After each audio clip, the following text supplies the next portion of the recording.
They say you remember your worst moment forever.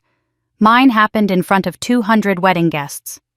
I arrived at my sister Lily's wedding carrying an heirloom locket, a peace offering for years of being invisible. I'd paid their mortgage, fixed their roof, funded Lily's entire education. But when I politely asked the coordinator where I should sit, Lily's voice cut through the music like a knife. Adopted girls eat on the floor, not at the family table.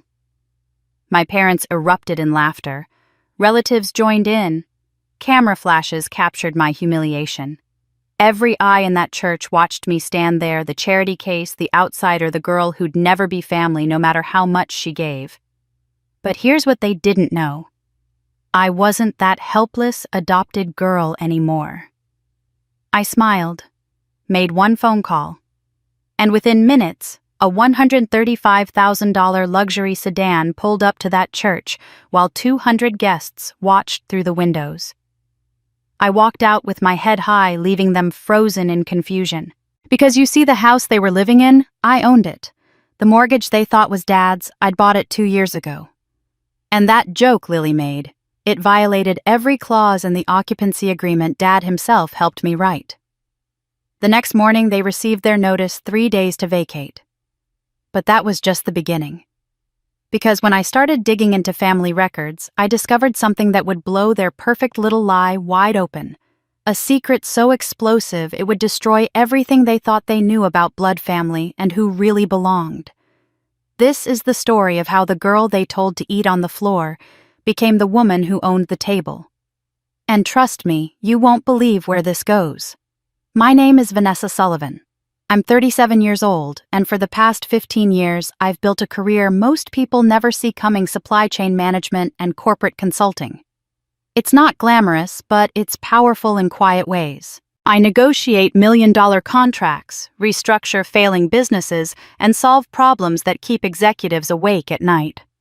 I learned early that the people who control the flow of resources control everything. Maybe that's what happens when you grow up being told you should be grateful for scraps you learned to build your own table. The invitation to my sister Lily's wedding arrived 3 months ago, embossed with gold leaf and tied with silk ribbon. The kind of invitation that whispers old money, though I knew the truth. I'd quietly paid off $17,000 in wedding vendor deposits when Lily's credit cards maxed out.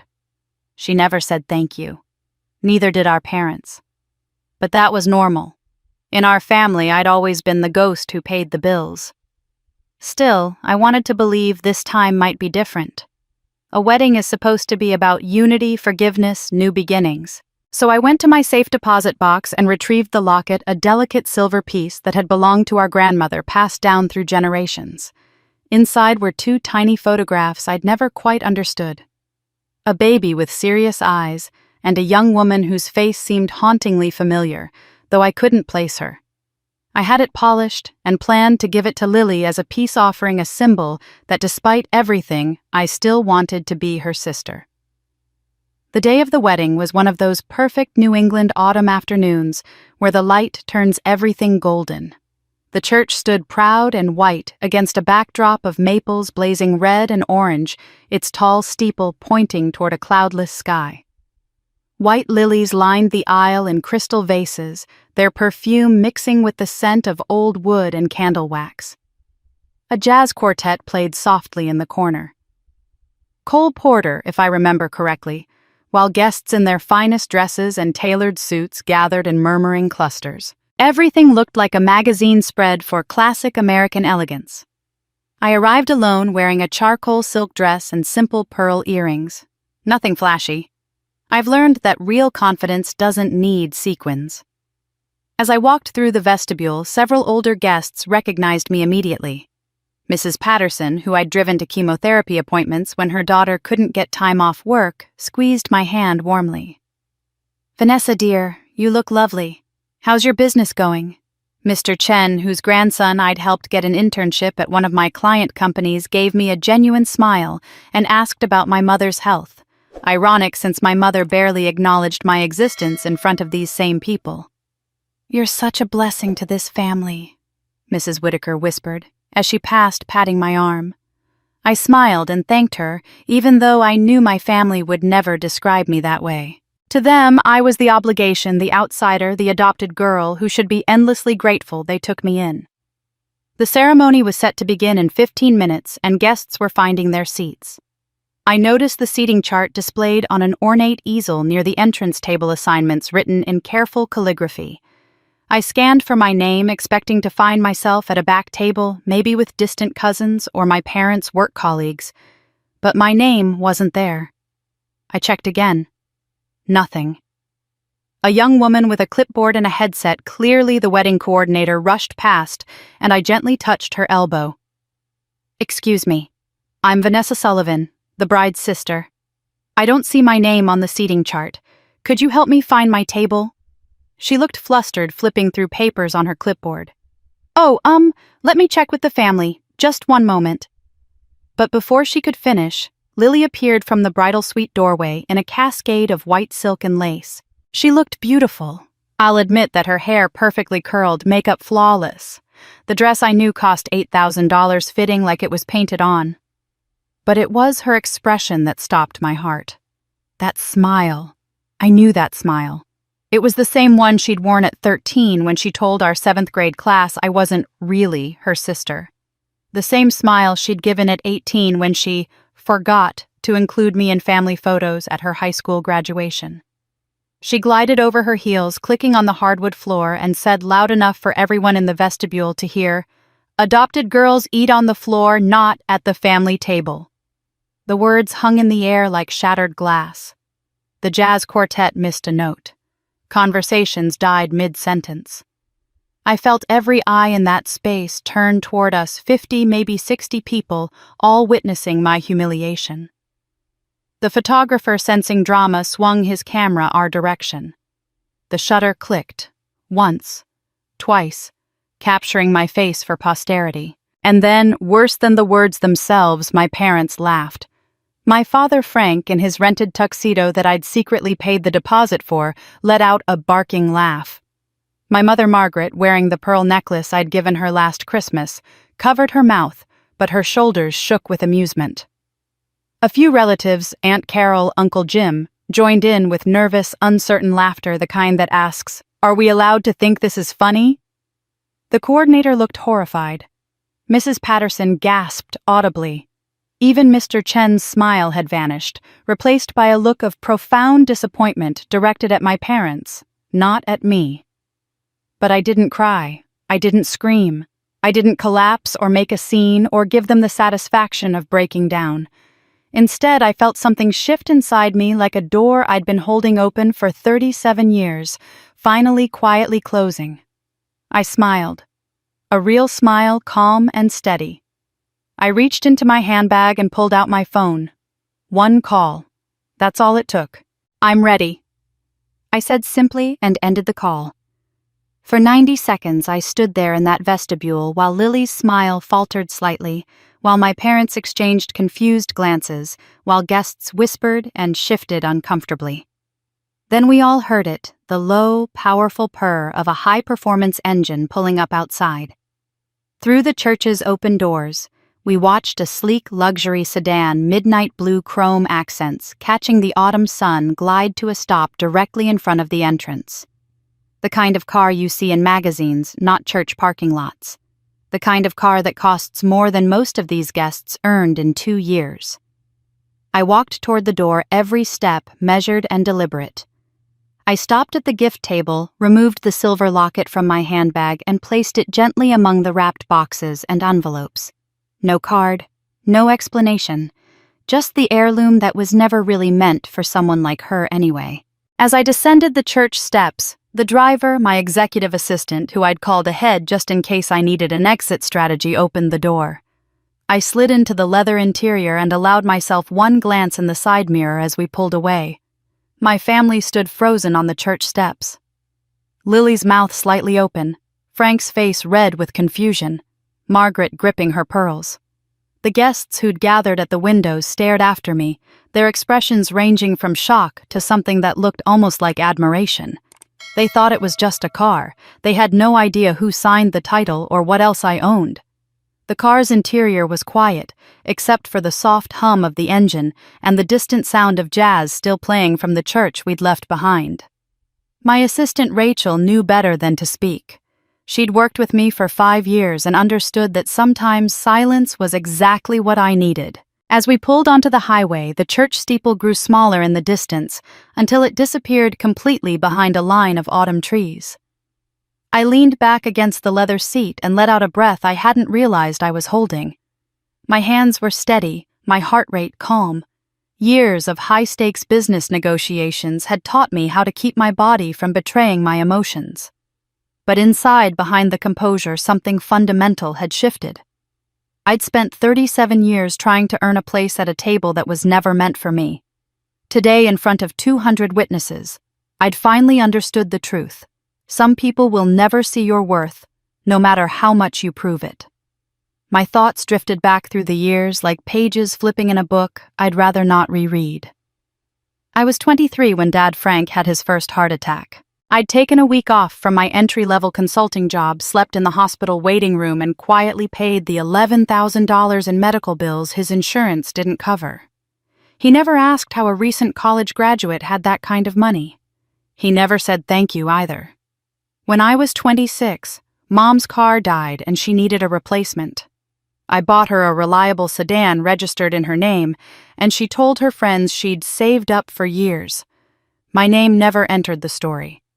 Lily's college tuition appeared on my credit card statements for 4 consecutive years while she pledged a sorority and took spring break trips to Cancun. My own student loans took me 12 years to pay off because I was funding her education while working 60-hour weeks to build my career. When she graduated, the family threw her a party. When I'd graduated with honors, we had dinner at Applebee's, and Frank spent the entire meal talking about his golf game. 3 years ago, their roof started leaking. I hired contractors, paid for the replacement, and even upgraded the insulation. I supervised the entire project while managing a corporate merger on the side. When it was finished, Margaret hosted a holiday party and gave a speech thanking wonderful contractors and good fortune for their beautiful new roof. I stood in the corner holding a glass of wine nobody had offered to refill, listening to her take credit for my money and my time. And the photos. God, the photos. Every family portrait, every holiday card, every Facebook post showed the 3 of them, Frank, Margaret, and Lily, the perfect nuclear family. If I appeared at all, I was cropped at the edge, half a shoulder visible, or I was accidentally left out of the frame entirely. "Oh, Vanessa, you'd already left," they'd say, even though I'd been standing right there, even though I'd driven 2 hours to be there, even though I'd brought the wine and the dessert and arranged for the photographer. I reached into my handbag, my fingers finding the locket by touch. Wait, I'd left it on the gift table. Hadn't I? But no. Here it was solid and cool in my palm. In that moment of walking out, I must have picked it back up without consciously deciding to. Some part of me couldn't leave it behind for Lily. It had never really been meant for her anyway. I opened the delicate clasp and studied the 2 photographs inside for what must have been the 1,000th time in my life. On the left, a baby with serious dark eyes and wispy hair wearing a white christening gown. Me, presumably, though no one had ever confirmed it. On the right, a young woman, maybe 19 or 20, with eyes that looked exactly like mine. Same deep brown, same slight downturn at the outer corners, same intensity. I'd asked Margaret about her once when I was 15. "Just a relative," she'd said vaguely. "No one important," but the way she'd snatched the locket from my hands and hidden it in her jewelry box for 3 years suggested otherwise. My phone chimed and Rachel tapped the car's display screen to show the incoming message. It was from James Chen, my attorney. Not just any attorney, one of the best real estate and contract lawyers in the state. The message was brief, but significant. "Confirming we have all documentation ready regarding the property at 847 Maple Drive. The dignity and respect clause remains in effect per the occupancy agreement signed October 2022. Awaiting your instruction to proceed. All protocols in place." 847 Maple Drive. My parents' address. The house I'd saved from foreclosure 2 years ago, when Frank's commercial real estate venture collapsed spectacularly, leaving him $400,000 in debt. The bank was preparing to seize the property when I stepped in, negotiated a settlement, and purchased the mortgage myself. I became the legal owner, but I let them stay there rent-free. I'd even asked Frank, who fancied himself a legal expert because he'd taken some business law courses decades ago, to help me draft the occupancy agreement. He'd been so proud, peppering the document with protective clauses about the rights of occupants, about what would constitute violation of the agreement. He'd insisted on including what he called a dignity and respect provision, specifying that any public humiliation, verbal assault, or discriminatory treatment, based on familial status, would constitute a material breach of the agreement.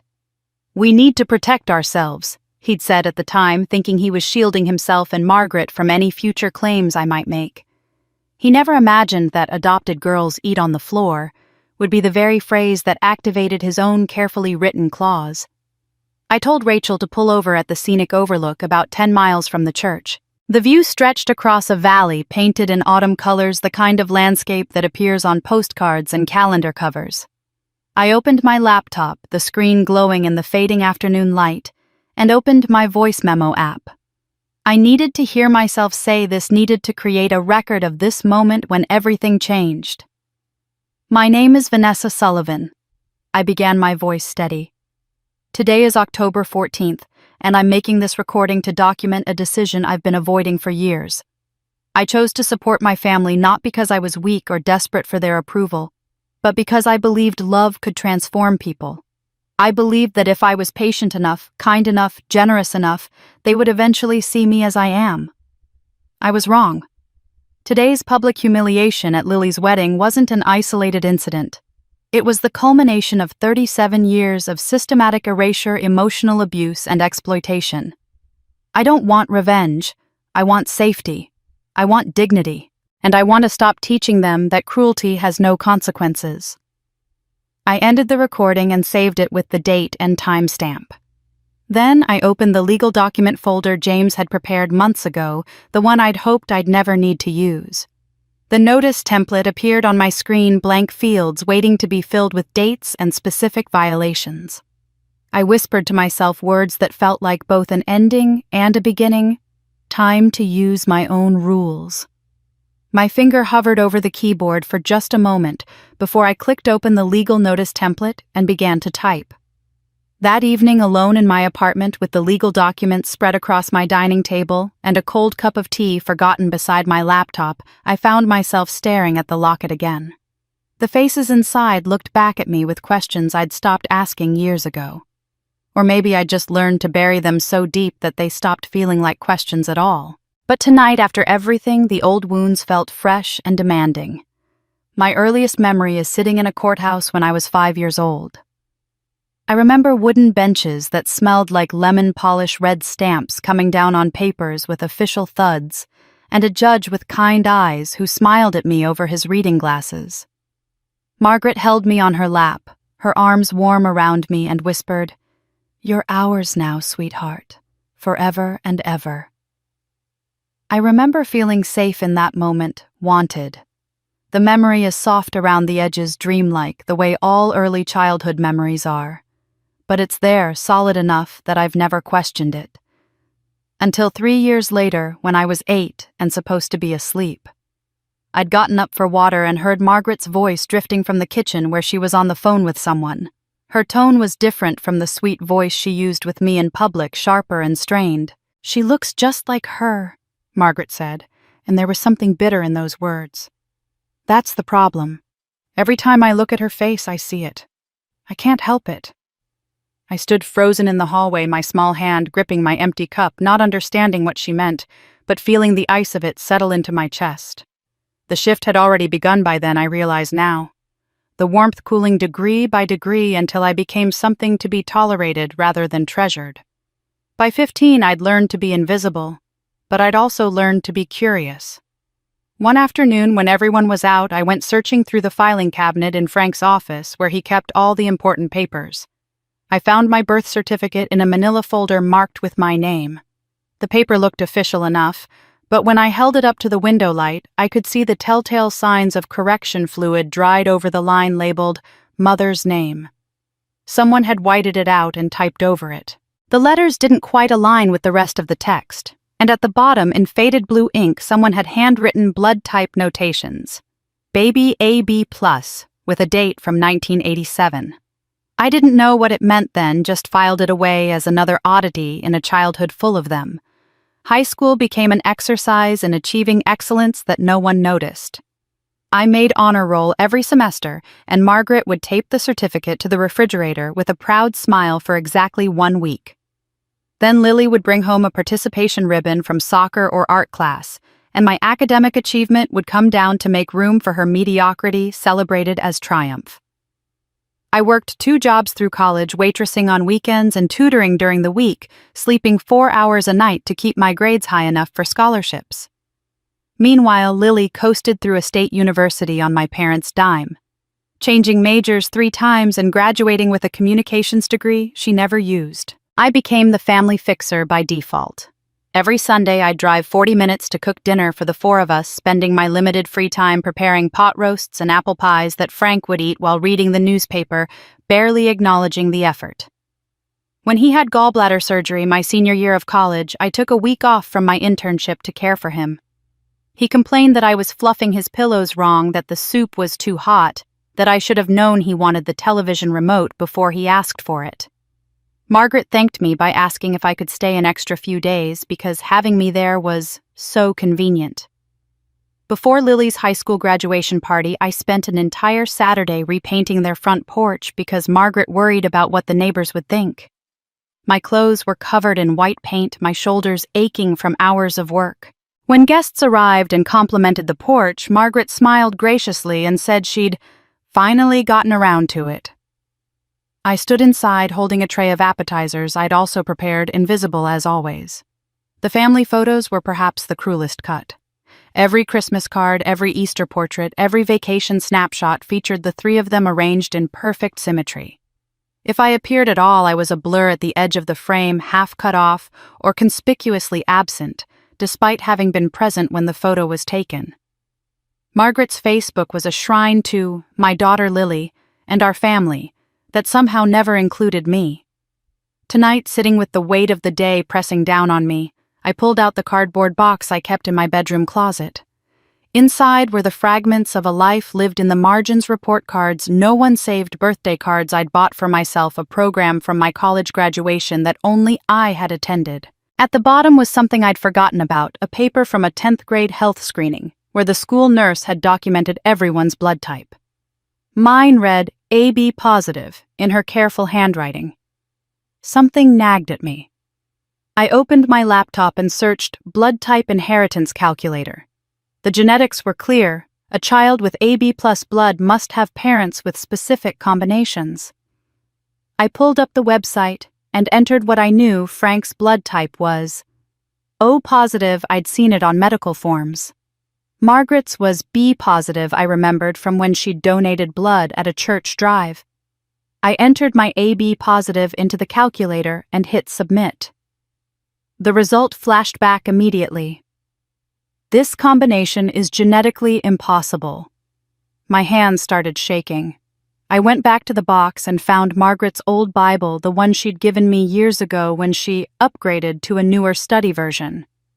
Tucked in the Book of Psalms was a sealed envelope I'd never noticed before, yellowed with age. On the front, in Margaret's handwriting from decades ago, "For Vanessa, if she ever asks." I held the envelope up to the light but couldn't see through it. My finger traced the sealed edge. Not tonight. I wasn't ready for whatever truth was inside, but I was ready for answers. I grabbed my phone and searched for DNA ancestry testing, selecting the expedited processing option and overnight shipping.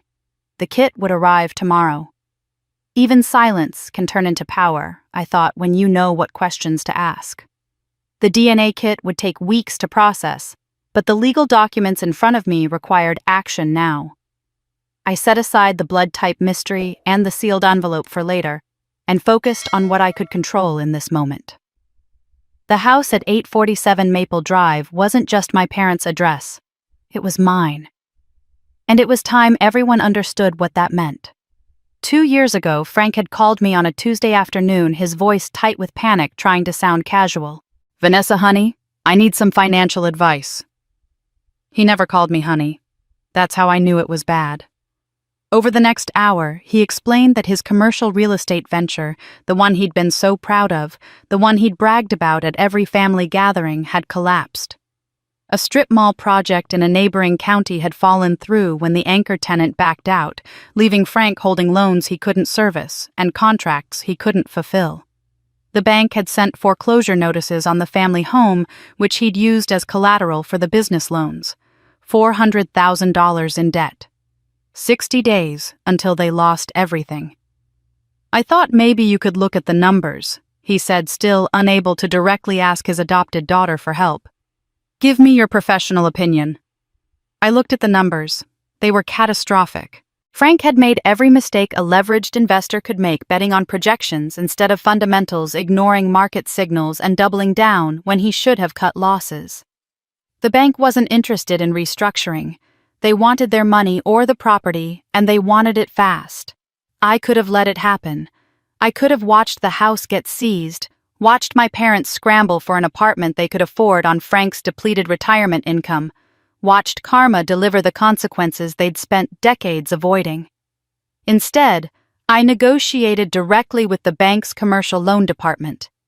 I purchased Frank's debt at a significant discount, paying $240,000 for obligations worth $400,000, and restructured the loan on terms that made sense. The house became mine legally and completely, but I offered them something Frank's pride desperately needed: the illusion of continuity. "You can stay here rent-free." I told them over coffee in their kitchen, now my kitchen though, we didn't say it that way. "For as long as you want. But we need a formal occupancy agreement for tax and legal purposes." Frank's jaw was tight. Accepting financial rescue from the daughter he'd always treated as lesser clearly burned, but desperation won. "I can help draft it," he offered, his way of clawing back some control. "I took business law courses. I know how these things should be structured." I agreed, knowing James Chen would review everything anyway. Frank threw himself into drafting that agreement like it was the most important contract of his life. He peppered it with protective language, carefully outlining the rights and responsibilities of occupants, the conditions under which the arrangement could be modified, and the procedures for dispute resolution. My attorney had recommended including a basic provision about maintaining a respectful living arrangement, standard language in occupancy agreements, to prevent situations from becoming hostile. But Frank wasn't satisfied with standard language. He insisted on strengthening it, adding specific definitions and examples.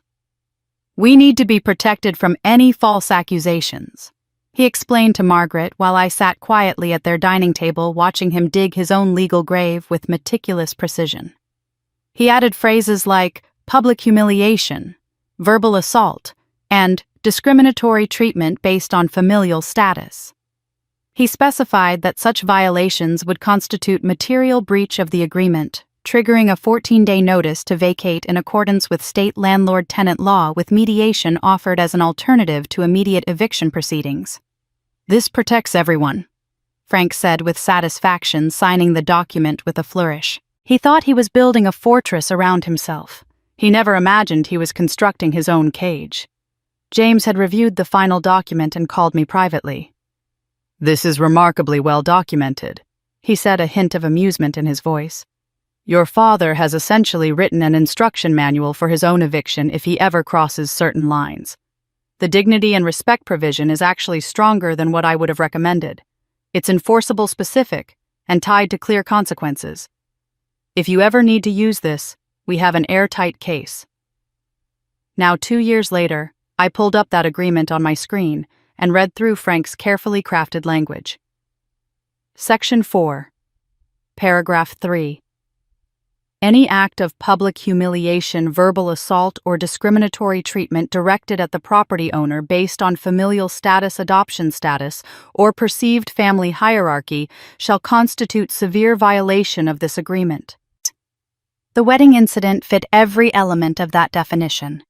Lily's words, spoken loudly in a public venue, specifically targeted my adoption status and treated it as grounds for exclusion and degradation.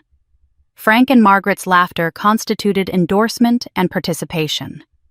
I opened a new document and began drafting the formal notice to vacate, citing the specific provision, the specific incident, and the specific remedy: 14 days to vacate the premises. But alongside it, I drafted a second letter, this one personal. In it, I offered to pay for their relocation to a suitable apartment, cover 3 months of rent to ease the transition, and even attend family mediation sessions if they were willing to issue a genuine public apology and commit to ending all harassment. I spent an hour researching apartments in their area, ones with accessible features for their age near their church, and familiar stores within a reasonable budget. I compiled the list and attached it to the letter. This wasn't about cruelty. It was about drawing a line I should have drawn decades ago. The legal notice was the boundary. The personal letter was the bridge should they choose to cross it with humility and honesty. I knew which one they'd choose, but I had to offer both to live with myself. I hit print on both documents, watching them emerge from my printer 1 page at a time, knowing only one would be accepted. The documents sat on my desk for exactly 12 hours, before I delivered them to James Chen's office for formal processing. By Monday morning, a professional process server was standing on the front porch of 847 Maple Drive, with an envelope containing both the legal notice and my personal letter. I'd timed it for 10 in the morning, a civilized hour when neighbors might be getting their mail or tending their gardens. Accountability, I'd learned, works best in daylight. I wasn't there to witness the delivery, but Mrs. Patterson called me within the hour. "Vanessa, dear," she said carefully, "I was outside watering my roses when a man in a suit delivered some papers to your parents." Frank opened the door and his face went absolutely white. "Is everything all right?" "Everything is fine, Mrs. Patterson," I assured her. "Just some overdue family business being handled properly." What I didn't tell her was that I'd specifically chosen a process server who arrived in a dark suit, carrying a leather portfolio, driving an unmarked sedan that looked official without being overtly threatening. Dignity mattered even in confrontation. The notice itself was printed on heavy legal stationery with James Chen's firm letterhead prominently displayed at the top. Chen & Associates was one of the most respected law firms in the state, known for handling complex real estate disputes and high-net-worth divorces. Frank would recognize that name immediately and understand he was facing an opponent with resources he couldn't match. The notice cited Section 4, Paragraph 3 of the occupancy agreement, quoted Lily's exact words from the wedding, and noted the date, time, and public nature of the violation. It was clinical, professional, and utterly damning. Attached behind it was my handwritten letter on personal stationery, offering the apartment listings the 3 months of financial support and the mediation option. 2 paths forward, one legal, one relational. I knew which one they'd take before I even sent it. Margaret called first, 45 minutes after service. Her voice was thick with tears, that particular quality of crying that demands sympathy and paints the crier as victim. "Vanessa, how can you do this to your own mother? After everything we've done for you, we gave you a home, a family, a name. This is how you repay us." I let her finish before responding calmly. "Mom, I paid off your house when you were about to lose it. I've supported this family financially and emotionally for 15 years. What happened at the wedding was a public humiliation that violated the agreement Dad himself drafted. I've offered mediation and financial help to relocate. The choice of how to proceed is yours." She hung up without another word. Frank's text arrived 10 minutes later, all capital letters and exclamation points. "You are an ungrateful betrayer. We took you in when no one wanted you. This is elder abuse. We will fight this, and we will win." I saved the text, added it to a folder I'd created specifically for documentation, and didn't respond. Rage wasn't an argument, and I wasn't interested in a screaming match. But it was Lily's call that afternoon that truly revealed how deep the toxicity ran. Her voice was sharp, entitled, completely lacking in self-awareness or remorse. What the hell do you think you're doing? You can't just throw our parents out of their home because your feelings got hurt at my wedding. You're pathetic, Vanessa. You've always been pathetic. Lily, you told me to eat on the floor in front of 200 people. That's not hurt feelings. That's a violation of the dignity clause in a legal contract. Oh, please, it was a joke. Everyone knew it was a joke. You're just bitter because you'll never have what I have. You think you can own us? You're nothing but the charity case we took pity on. Something in her voice made me pause. The phrasing was odd, rehearsed almost. Are you sure about that? I asked quietly. There was a beat of silence on the other end, just long enough for doubt to creep in. Then Lily made an angry sound and the line went dead. I saved that voicemail too, her words preserved in digital amber for whatever might come next. James sent over the mediation schedule later that evening. 3 available dates over the next 2 weeks, facilitated by a licensed family mediator held at a neutral location.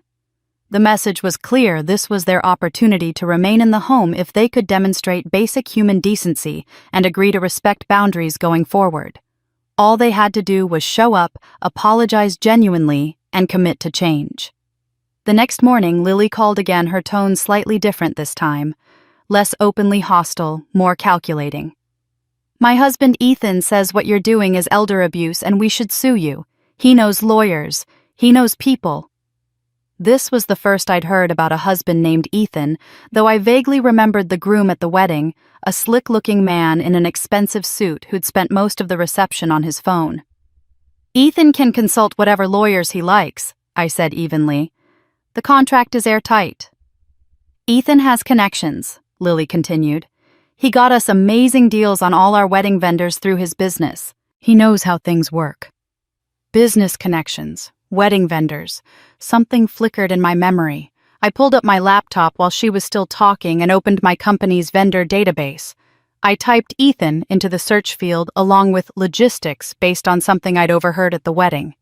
Ethan Cole Logistics Solutions, a mid-sized firm that had contracts in our supply chain network. I'm sure Ethan is very well connected, I said mildly. I'll have my team look into the mediation schedule and get back to you. After I hung up, I sent a brief email to my audit department. Please conduct routine contract review of Cole Logistics Solutions. Standard due diligence, full records check. No rush, but prioritize for next quarterly audit. It was purely routine, I told myself. The kind of thing any responsible executive would do. My phone buzzed with one final text from Lily that evening, all venom and wounded pride. You think you can own us? I stared at the message for a long moment, then typed my response with steady fingers. I already do. The house, at least. The audit report landed on my desk 3 days later, delivered by my head of compliance, Richard Torres, who'd been with the company for 8 years, and took his job with the seriousness of a surgeon. He set down a thick folder with colored tabs marking different sections and sat across from me with the expression of someone about to deliver bad news. We found some irregularities in the Cole Logistics contracts, he said without preamble. Significant ones. I wanted to bring these to you directly before we proceed with the standard protocols. I kept my face neutral, the same expression I wore in hostile negotiations when I couldn't afford to show my cards. Walk me through it. What I hadn't mentioned to Lily, what most people didn't know about my quiet career in supply chain management, was that 5 years ago I'd been offered a partnership stake in Meridian Supply Corporation, a mid-sized parent company that managed vendor contracts for dozens of clients across 6 states. I'd invested carefully built relationships, provided strategic guidance, and now held a controlling share that gave me significant oversight authority. Cole Logistics Solutions was one of approximately 40 vendors in our network, small enough that I'd never paid attention to the name until Lily mentioned Ethan's business connections. Richard opened the folder and spread out a series of invoices, each one flagged with sticky notes. Cole Logistics has been billing for freight services at rates approximately 30% above market average. That alone isn't fraud just expensive, but look at these. He pointed to a series of line items labeled Logistics Consulting Services and supply chain optimization fees paid to 3 different companies with generic names: Summit Business Solutions, Apex Consulting Group, and North Star Strategic Services. Shell companies, I asked, though I already knew the answer. Almost certainly. We ran the business registrations. All 3 were incorporated in Delaware within the same month 2 years ago, all listing the same registered agent service, and none of them have any web presence, employee listings, or verifiable business operations. The consulting fees total about $200,000 over 18 months paid in regular installments that carefully stay just below the threshold that would trigger automatic executive review. My hands tightened on the folder, but I kept my voice level. What else, then? IP access logs show someone using Ethan Cole's credentials logged into our confidential vendor portal after hours on 17 separate occasions over the past year. They accessed bid information for competitive contracts, pricing structures from other vendors, and client requirement documents that should have been restricted. Whoever it was knew exactly what to look for and when to look for it. Richard pulled out another document, this one showing signatures on the Shell Company registration papers and banking authorizations. My breath caught when I saw the name on the signature line for Summit Business Solutions, Lily M. Sullivan, title listed as financial consultant. "Do you recognize this person?" Richard asked, watching my face carefully. "Yes," I said quietly. "That's my sister." To his credit, Richard didn't flinch or change expression. "I see. That complicates things, but it doesn't change our obligations. With your permission, I'd like to expand the investigation to include email communications. If there's a conspiracy here, we need to document the full scope before we report to authorities." I knotted my throat tight. "Do it. Full investigation, standard protocols, no special treatment. I'm recusing myself from any disciplinary decisions to avoid conflict of interest, but this proceeds by the book." Richard left with the folder, and I sat alone in my office as the autumn afternoon light slanted through the windows. An hour later, he returned with printouts of email exchanges pulled from the company server messages between Ethan's corporate email and several personal email addresses that traced back to Lily. I forced myself to read them. The first one, dated 14 months ago, was from Lily to Ethan. "Just do it, babe. Vanessa's too stupid to notice anything. She's just a charity case anyway. Dad says she barely passed high school and got lucky in business. She won't catch on." The casual cruelty of it, the complete fabrication about my academic record. I'd graduated 3rd in my class. Felt like a physical blow. Another email from 3 months ago showed Lily coaching Ethan on excuses. "If anyone asks about the Summit invoice, tell them it was for market analysis during your family emergency last spring. They can't question that without looking heartless." There was no family emergency last spring. It was simply a convenient lie, and Lily had supplied it without hesitation. A more recent exchange from 6 weeks ago had Lily expressing not guilt, but entitlement. "We deserve this money more than some random vendors. Vanessa owes us for taking her in and giving her a name. She wouldn't even have a career if we hadn't raised her. This is just collecting what we're owed." The evidence was overwhelming and damning. Lily wasn't a victim of Ethan's schemes. She was an architect, a willing participant who viewed defrauding my company as justified payback for the crime of being adopted. They'd stolen roughly $200,000 over 18 months, using shell companies Lily had helped create, covering their tracks with lies she'd crafted, all while believing I was too stupid and too grateful to ever notice. Richard stood in my doorway again, his expression grave. "This is enough for criminal referral. Wire fraud, theft, conspiracy, possibly RICO predicates given the interstate nature and the shell company structure. We're legally obligated to report this to both law enforcement and the relevant regulatory agencies. I need your authorization to proceed." I looked down at the emails at my sister's words printed in black and white at the evidence of contempt and theft and calculated betrayal. Part of me wanted to protect her, still wanted to believe there was some explanation that would make this hurt less. But the evidence didn't lie, and neither did company policy or the law. "Proceed with the standard protocol." I said, my voice steady despite the pain crushing my chest. Complete the investigation document, everything, and prepare the reports. I'll sign off on the law enforcement referral when you're ready. No special treatment, no warnings. If they've committed fraud, they face the consequences. After Richard left, I sat alone with the file open in front of me. Lily's words staring back at me from the page. I closed the folder carefully and whispered to the empty room. I gave them a home. They stole from my company. Where does family end and justice begin? That Sunday morning, I woke with a knot of dread in my stomach that had nothing to do with the fraud investigation and everything to do with walking into church knowing the gossip machine had been running at full capacity for a week. Small towns are like that. Information travels faster than sympathy, and everyone has an opinion about situations they don't fully understand. Still, I'd attended Grace Community Church for 15 years, through every holiday and crisis and quiet Sunday in between. I wasn't about to let shame or fear keep me away from the one place that had always offered actual grace. I arrived 10 minutes early, as was my habit, and the whispers started before I even reached the door. 2 women I recognized from the altar guild stood near the entrance, their conversation dropping to pointed silence as I passed. Inside, clusters of congregants turned slightly as I walked down the aisle, their glances quick and assessing. I heard fragments of sentences floating through the sanctuary. Eviction notice. That car at the wedding. Always seemed so quiet. I kept my head up and my expression calm, greeting people by name as I always did, asking Mrs. Chen about her new grandson and Mr. Patterson about his knee surgery recovery.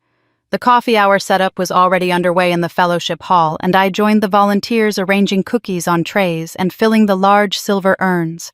Mrs. Whitaker, who had to be pushing 85, worked beside me in companionable silence for a few minutes before she placed her wrinkled hand over mine. "We see you, dear," she whispered, her eyes bright with understanding. "We always have."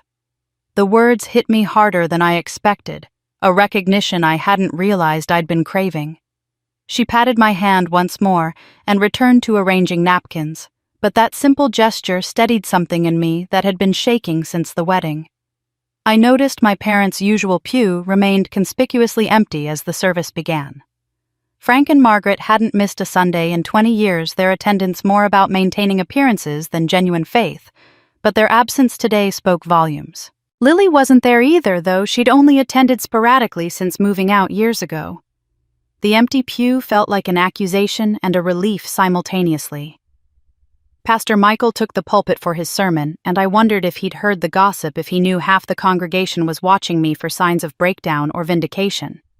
His text was from Matthew, the passage about removing the plank from your own eye before addressing the speck in your brother's eye, but his application took an unexpected turn. "There's a difference we often confuse," he began, his voice carrying that particular quality of pastoral authority mixed with grandfatherly warmth. "We confuse forgiveness with reconciliation, boundaries with unforgiveness, and self-protection with revenge." I sat up straighter, my bulletin clutched in my hands. "Forgiveness is an internal act," he continued. "It's the choice to release bitterness and refuse to let someone else's sin poison your own soul. It's freedom you give yourself, not permission you give them to continue hurting you. But reconciliation, true reconciliation that requires 2 people. It requires genuine repentance from the offender and a safe environment for the wounded. We are absolutely called to forgive. We are not called to accept ongoing abuse in the name of keeping peace." Tears started rolling down my cheeks before I could stop them, not from sadness, but from the profound relief of having someone in authority say what I'd been trying to articulate to myself for weeks. Pastor Michael's voice grew stronger. "Even Jesus, our model of mercy and grace, overturned tables when the temple's holiness was being violated. Even Jesus told his disciples to shake the dust off their feet and leave towns that rejected them.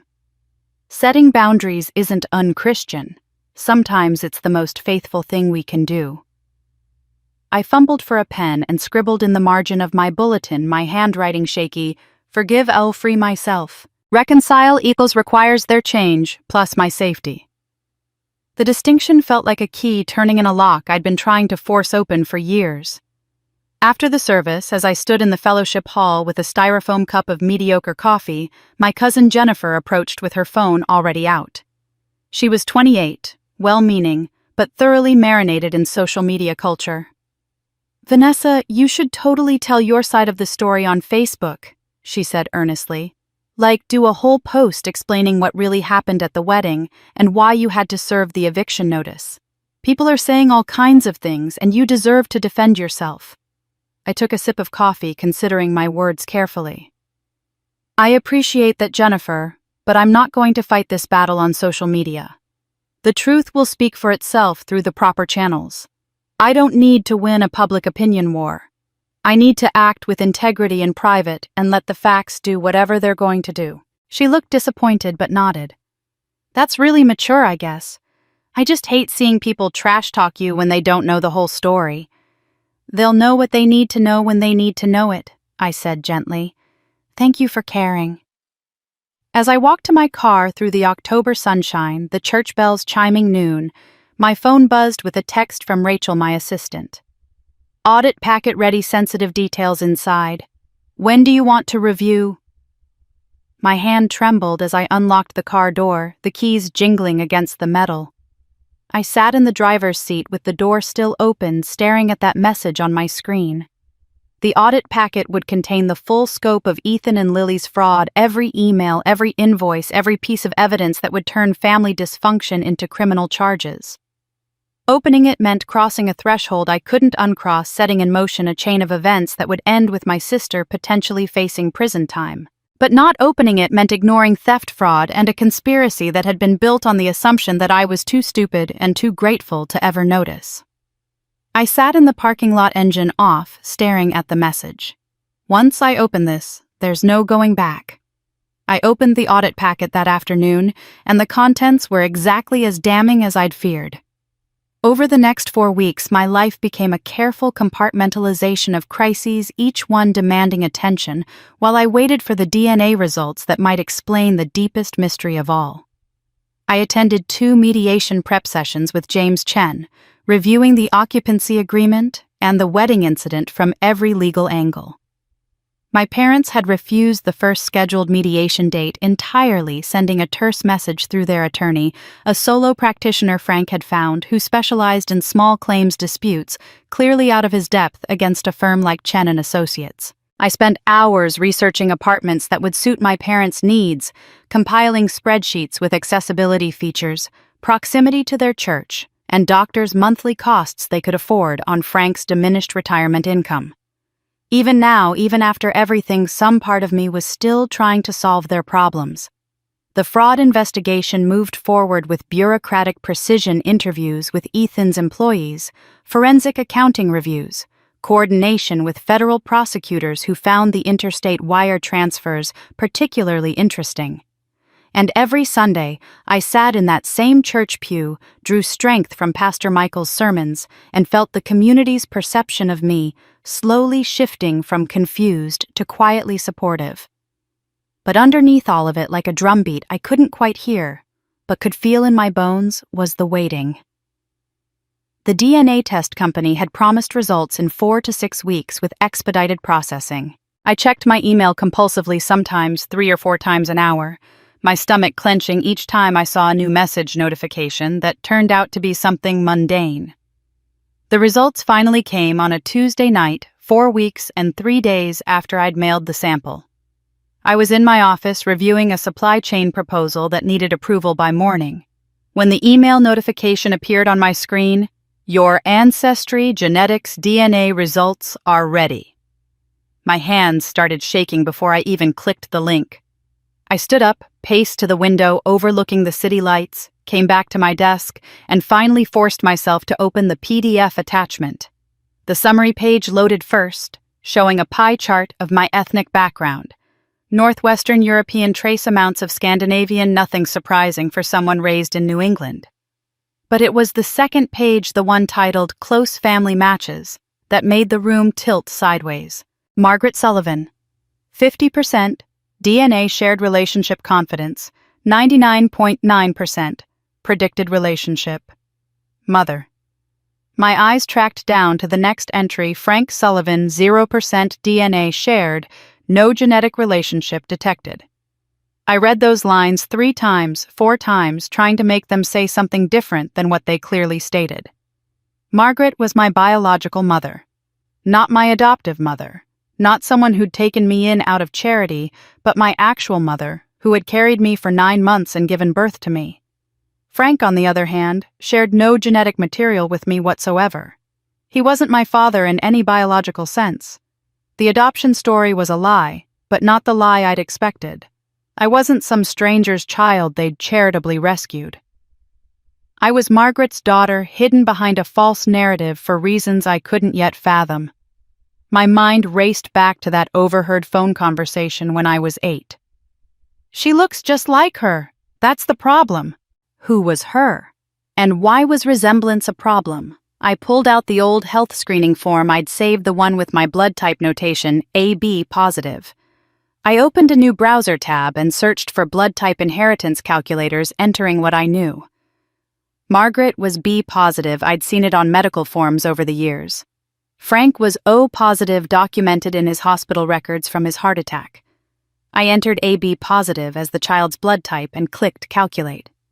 The result appeared instantly in red text. This combination is genetically impossible. A person with AB blood type cannot be the biological child of 2 parents with O and B blood types. The science was clear and unforgiving. Margaret could be my mother, but Frank could not be my father. Someone with A or AB blood had contributed the other half of my genetic code. Someone Margaret had been with either before Frank or during their marriage. Someone whose existence had been erased so thoroughly that I'd lived 37 years without knowing he'd ever existed. The next morning, exhausted from a sleepless night spent staring at DNA results and blood type charts, I called a family law attorney whose name I'd found through a colleague's recommendation. Susan Hartwell specialized in adoption disputes and sealed record cases, and her voice on the phone was professional but warm. I explained the situation as concisely as I could, the adoption story I'd been told, the DNA results that contradicted it, the sealed courthouse records from 1988 that I'd discovered while researching my birth certificate. "This is more common than you'd think," Susan said after I'd finished. Especially in the 80s, families sometimes used legal adoption mechanisms to hide out-of-wedlock births or affairs. The adoption paperwork makes it look like charity when it's actually covering up scandal. The good news is you have solid grounds to petition for unsealing those records. She outlined 3 legal arguments we could make. First, DNA evidence suggesting fraud in the original adoption proceedings, since I wasn't actually adopted in any traditional sense. Second, the impact on current property rights and inheritance disputes, given that my legal status was being contested in the mediation process. Third, potential medical necessity, since not knowing my biological father's health history could affect my own medical care. All 3 arguments together created what she called compelling cause to override the 1988 court order sealing the records. "How long will it take?" I asked, gripping the phone tighter than necessary. "I'll file an emergency petition this afternoon. Given the circumstances, especially the active property dispute, I think we can get a hearing within a week or 2. Judge Martinez handles these cases in family court, and she's generally sympathetic to adult adoptees seeking information about their origins." The petition was filed that same day, and Susan called me back 48 hours later. "We got lucky," she said. "Judge Martinez had a cancellation next week, and she's moved your hearing up, Thursday at 10 in the morning. It'll be a closed hearing, just you, me, the court clerk, and the judge. If she grants the petition, the sealed file will be opened, and you'll have access to everything: the original birth certificate, court documents, any letters or statements filed with the case." On Friday afternoon, the court clerk called to confirm the details. Her voice was matter-of-fact, reviewing the case number and hearing time, but then she added something that made my breath catch. I pulled the file to prepare for the judge's review. "It's sealed by court order from 1988. Multiple documents, looks like there might be some correspondence in there too. But we have your hearing scheduled for next week, so you'll know everything soon enough. Everything. Soon enough. The words echoed in my head long after I hung up the phone. The hearing took place in a small courtroom that smelled of old wood and legal documents, the kind of space where life-altering decisions happen in quiet voices rather than dramatic pronouncements. Judge Martinez was a woman in her late 50s with steel-gray hair and eyes that suggested she'd heard every family secret the county had to offer. Susan sat beside me at the petitioner's table while the judge reviewed our filing, her reading glasses perched on her nose as she flipped through pages. "Ms. Sullivan," the judge began, looking up at me.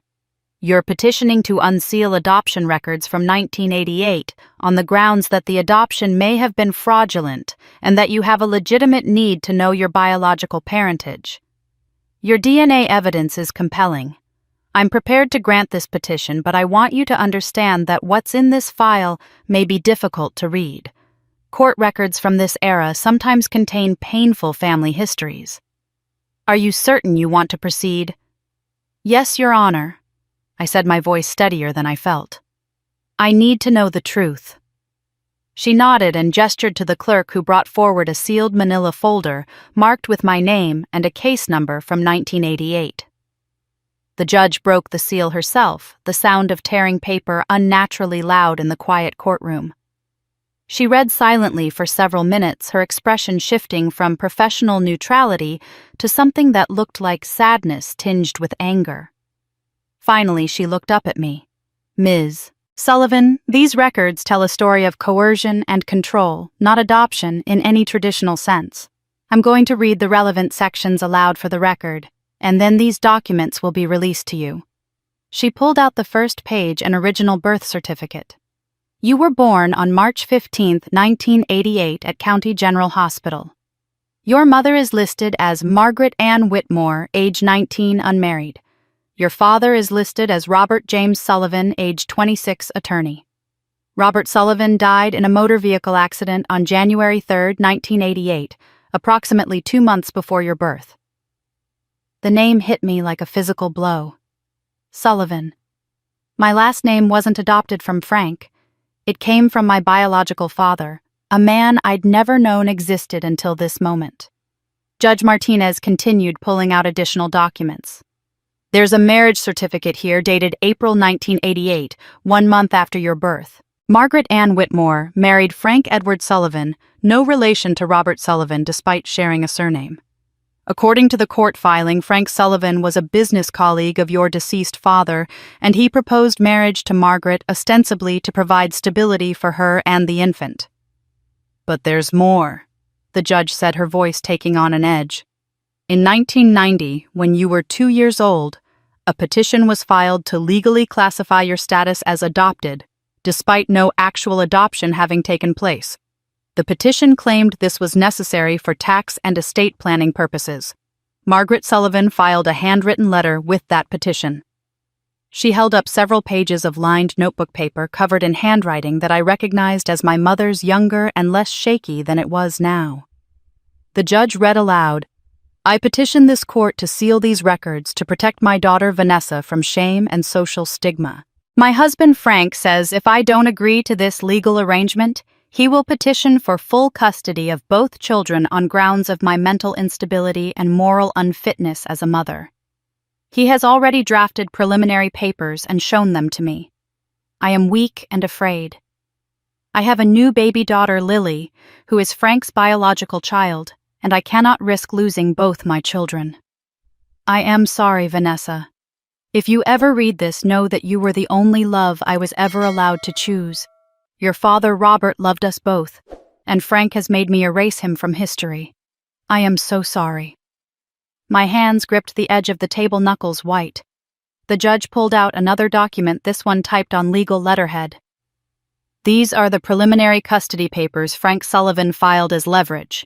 He claimed Margaret was emotionally unstable due to her promiscuous past and inability to properly parent a child born out of wedlock. The papers were withdrawn 3 days after Margaret agreed to the adoption reclassification and the sealing of records." Susan's hand found mine under the table, squeezing gently. The judge continued laying out the documents like cards in a terrible game. Birth certificate for Lily. Margaret Sullivan, born 1990. Father listed as Frank Sullivan. Court orders sealing the original records. A copy of the fraudulent adoption paperwork that made it appear I'd been taken in from some distant relative rather than being Margaret's own flesh and blood. There's one more document, Judge Martinez said quietly. A notarized statement from Robert Sullivan's law firm dated 1987 establishing a trust fund for any child born to Margaret Whitmore. The trust was to be administered by Robert's brother, James Sullivan, and held for the benefit of Robert's child until age 21. According to this notation, Frank Sullivan blocked all attempts by James Sullivan to contact Margaret or the child after Robert's death. The full picture assembled itself in my mind like a puzzle whose pieces had been scattered for 37 years. Robert Sullivan. My biological father had loved Margaret and wanted to marry her. He'd died before I was born, leaving her alone and pregnant and vulnerable. Frank had swooped in, not out of love or charity, but out of possessive desire for Margaret, and perhaps calculated ambition to control Robert's legacy. He'd married her, given me his surname to maintain the appearance of legitimacy, but then systematically erased my father from existence and reframed my entire identity as an act of charity rather than an inheritance of love. Frank had treated me as a useful asset because that's exactly what I was to him, a financial safety net he could train and control someone who owed him eternal gratitude for a rescue that never actually happened. The adoption story had served every purpose he needed. It explained my presence without acknowledging Margaret's sin. It positioned him as magnanimous. It gave him legal leverage over any inheritance questions, and most cruelly, it gave him a weapon to wield against me psychologically for my entire life. I wasn't unloved because I was adopted. I was called adopted because Frank couldn't love what he didn't own, couldn't cherish what reminded him daily that Margaret's heart had belonged to someone else first. My voice came out cracked and raw when I finally spoke. So Frank wasn't saving us. He was buying us, me and Mom, like assets in a portfolio. Judge Martinez removed her glasses and looked at me with genuine compassion. Ms. Sullivan. What Frank Sullivan did to your mother was coercive control. What he did to you was systematic psychological abuse built on a foundation of lies. These records are now unsealed and legally yours. I'm also noting in my order that any claims Frank Sullivan might make regarding your legal status as adopted are fraudulent and without merit. You are Margaret Sullivan's biological daughter and Robert Sullivan's heir. That has always been true, regardless of what lies were told.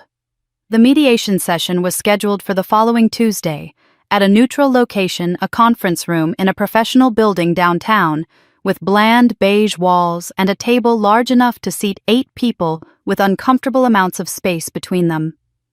I arrived 15 minutes early, with James Chen, who'd replaced Susan Hartwell as my primary attorney once the property dispute and the parentage revelation had become legally intertwined. The mediator, a woman named Dr. Patricia Hernandez, who specialized in high-conflict family disputes, greeted us with professional warmth and reviewed the ground rules while we waited. Frank and Margaret arrived exactly on time. Margaret's eyes already red-rimmed and swollen, Frank's jaw set in that particular expression of righteous anger he wore whenever someone dared to question him. Lily came in behind them looking uncertain and afraid in a way I'd never seen before. Their attorney, the overmatched solo practitioner named Gerald Moss, carried a briefcase that looked more prop than tool. We all took our seats, the unsealed court file sitting in front of me like a loaded weapon I was about to discharge. Dr. Hernandez began with her standard opening about respectful communication and the goal of finding mutually acceptable solutions, but I interrupted her gently. Before we discuss housing arrangements or financial settlements, there's something everyone in this room needs to understand. I said, my voice steady despite my racing heart. I placed my hand on the folder. I know everything now. Frank's face drained of color so quickly, I thought he might faint. Margaret made a small sound somewhere between a gasp and a sob, and her hands flew to her mouth. Even before I opened the folder, she knew exactly what was inside. "I am not adopted," I said, looking directly at Frank. "I am Margaret's biological daughter. You have been perpetuating a lie for 37 years to control both of us." I slid copies of the DNA results across the table, the pages landing in front of Frank with a soft rustle. Then the court documents.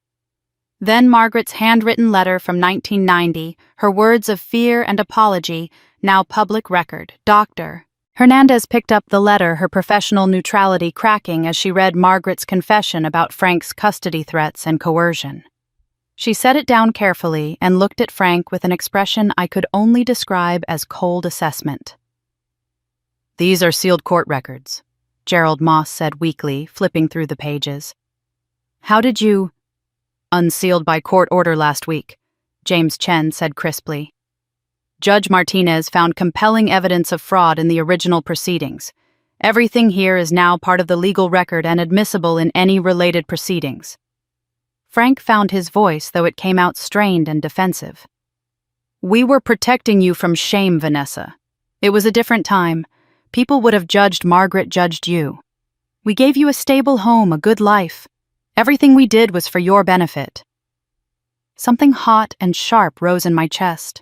"You gave me a life where I was told I should be grateful for scraps," I said, my voice rising slightly despite my intention to stay calm. "Where my own sister was taught to mock me for being adopted.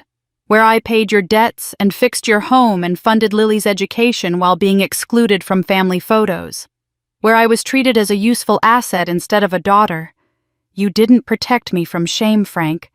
You weaponized shame against me for your own control." Margaret was sobbing openly now, her whole body shaking. She reached across the table toward me, her hand trembling. "I'm so sorry, baby. I was so scared. He said he'd take you both. He showed me the papers. I didn't know what to do.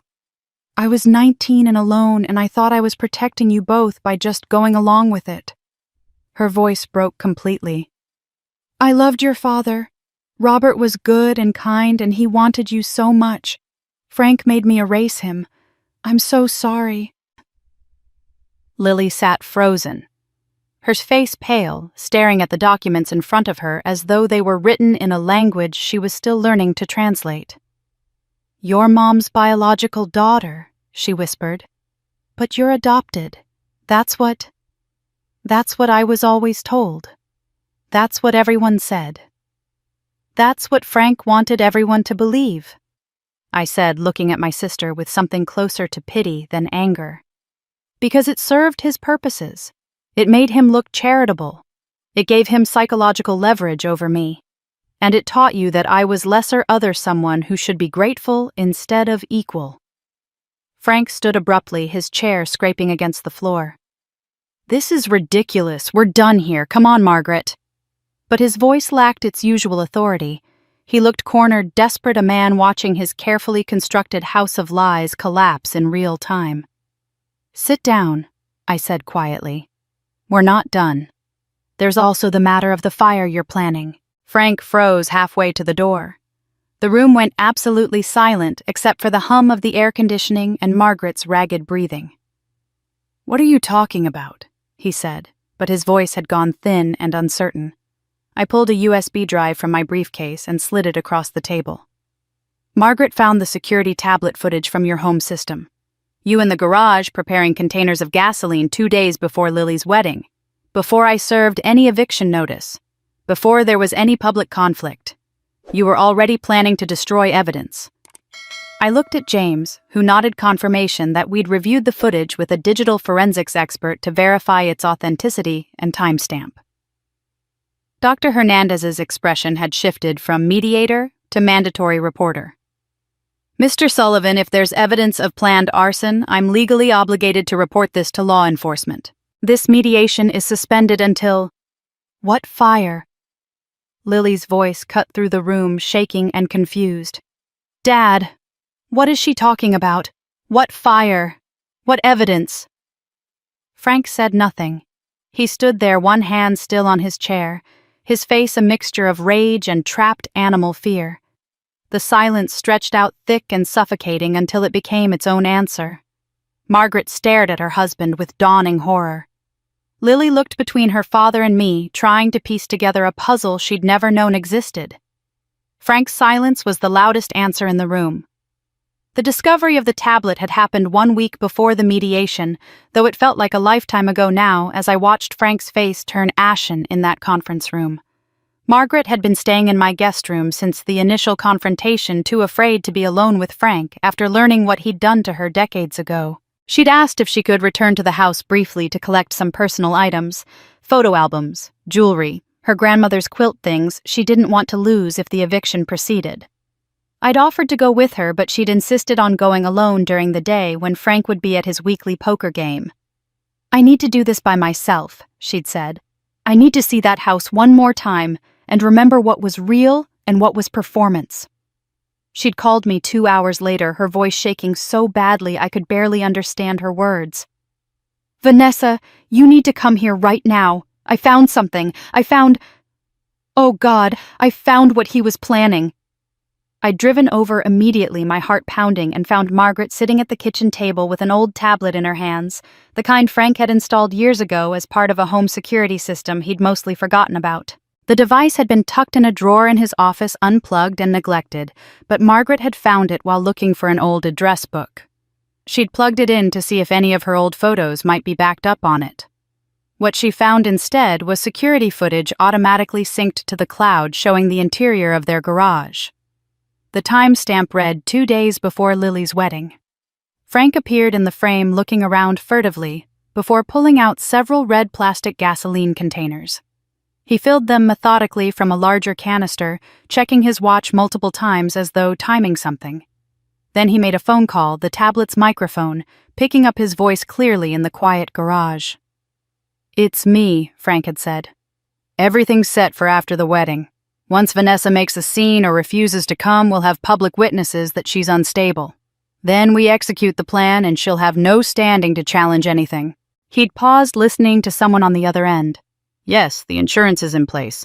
The rider covers total loss. Just make sure you're ready with the consulting invoices to justify the payout." Margaret had watched this footage 3 times before calling me. She admitted, unable to believe what she was seeing. But it got worse. The tablet had also captured audio from Frank's office where apparently he'd had conversations without realizing the security system was recording. We scrolled back through dates, finding snippets of phone calls and in-person meetings. 3 weeks before the wedding, there was a conversation between Frank and a male voice I didn't immediately recognize. Margaret identified it as Ethan, Lily's husband, who'd apparently been to the house several times when Lily wasn't there. "If we burn the originals, she can't prove ownership," Ethan's voice said clearly through the tablet's speaker. "The occupancy agreement, the financial records, all the paper trail gone. Then Lily inherits as the biological daughter and we're clear." Frank's response made my blood run cold. "And once Lily owns it, we liquidate, split the insurance money, and I retire to Florida like we planned. Vanessa will have no proof, no standing. She'll probably try to fight it, but without documentation, it's our word against hers. And who's going to believe the adopted charity case over the biological family?" They'd been planning this for months, possibly longer. This wasn't a desperate reaction to my serving the eviction notice. This was premeditated conspiracy, and I was just the obstacle they'd decided to eliminate through fraud and fire. I'd immediately contacted James Chen, who brought in a digital forensics expert to verify the footage's authenticity and ensure the chain of custody would hold up in court. The expert confirmed the timestamps were legitimate. The cloud sync records showed no tampering, and the audio quality was sufficient for voice identification if needed. But James had suggested we dig deeper into Frank's recent financial activities, and what we found was even more damning. 6 months ago, Frank had contacted his insurance agent to increase the homeowner's policy substantially. The agent's notes, which we obtained through a legal subpoena James filed, showed Frank had added a special rider for total loss replacement value that would pay out $800,000, nearly double what the house was actually worth. The insurance agent had noted Frank's specific questions. If there's a fire and the house is completely destroyed, that's covered, right? What about if someone is inside? Is that still covered under the policy? The agent had assured him that accidental death in a house fire would not void the property claim. But there was more. Frank had also taken out a $2 million life insurance policy on Margaret just 4 months ago, listing himself as the primary beneficiary at 70% and Lily as secondary at 30%. Margaret had signed the paperwork, she told me, through tears because Frank said it was just standard estate planning for people our age. She hadn't thought to question why the policy was so large or why it had been purchased so suddenly. The insurance agent's notes on that policy included another chilling detail. Frank had asked about the contestability period and whether suicide or accidental death would be treated differently. He'd wanted to know specifically about smoke inhalation deaths and house fires. The agent had answered his questions professionally, not realizing he was potentially providing information for a murder plot. James had taken all of this evidence directly to the district attorney's office, bypassing normal channels because of the severity and the apparent immediate danger to Margaret. That's how Detective Sarah Morrison had gotten involved, a 20-year veteran of the arson investigation unit who'd seen enough insurance fraud cases to recognize a textbook setup. She'd come to my office 3 days before the mediation, her expression grave as she reviewed the tablet footage and the insurance documents. "Ms. Sullivan," she'd said, setting down the papers and looking at me directly, "we need you to testify before a grand jury. This is conspiracy to commit arson and insurance fraud, definitely. But given the life insurance policy, the questions about people being inside during a fire and the timing of everything, we're also looking at possible attempted murder. If Frank had gone through with this plan and your mother had been in that house..." She didn't finish the sentence. She didn't need to. The detective had asked me to wear a wire to the mediation session to see if Frank would say anything incriminating when confronted. I'd refused, not wanting to turn what should have been a family reconciliation attempt into a sting operation. But I'd agreed to record the session with everyone's legal consent, as was standard in mediation, and to preserve any statements Frank made for potential criminal proceedings. Now, watching Frank stand frozen in that conference room, his silence confirming everything the evidence already proved, I understood that we'd moved far beyond family dysfunction into criminal conspiracy. The detective's words echoed in my mind: conspiracy to commit arson, insurance fraud, and possibly attempted murder. After the mediation collapsed, Detective Morrison had explained to me why Frank couldn't be arrested immediately despite the overwhelming evidence. "We want him and Ethan together if possible," she'd said. "If we arrest Frank now, Ethan will lawyer up and claim he was just talking hypothetically on those recordings. But if we catch them in the act or attempting to execute the plan, we have both of them cold. It's worth the wait for a stronger case." She'd assured me that the house would be under 24-hour surveillance, that Margaret would stay with me where she'd be safe, and that the moment Frank made any move toward that property, they'd have units ready to intervene. What none of us anticipated was Margaret's insomnia-driven sentimentality. 2 nights after the mediation, I woke at 3 a.m. to use the bathroom and noticed the guest room door open, the bed empty. My heart lurched. I checked the bathroom, the kitchen, even the small balcony, but Margaret wasn't in my apartment. Her purse was gone. Her keys were gone. I called her cell phone and it went straight to voicemail. Then I called Detective Morrison, my hands shaking as I explained that Margaret had apparently left without telling me. "She might have gone to the house," the detective said, and I heard her moving quickly, radio chatter in the background. "We have units watching, but they're positioned for external approach. If she went in through the back, stay by your phone." 20 minutes later, my phone rang. It was Detective Morrison, her voice tight and urgent. "Vanessa, your mother is being transported to County General. She's alive but unconscious. Frank's in custody. I need you to get to the hospital now." The drive was a blur of streetlights and fear. At the hospital, Detective Morrison met me in the emergency department waiting room and explained what their surveillance teams had witnessed. Frank had arrived at the house at 2 a.m, parking a block away and approaching on foot. The officers watched him enter through the front door, using his key, carrying a duffel bag.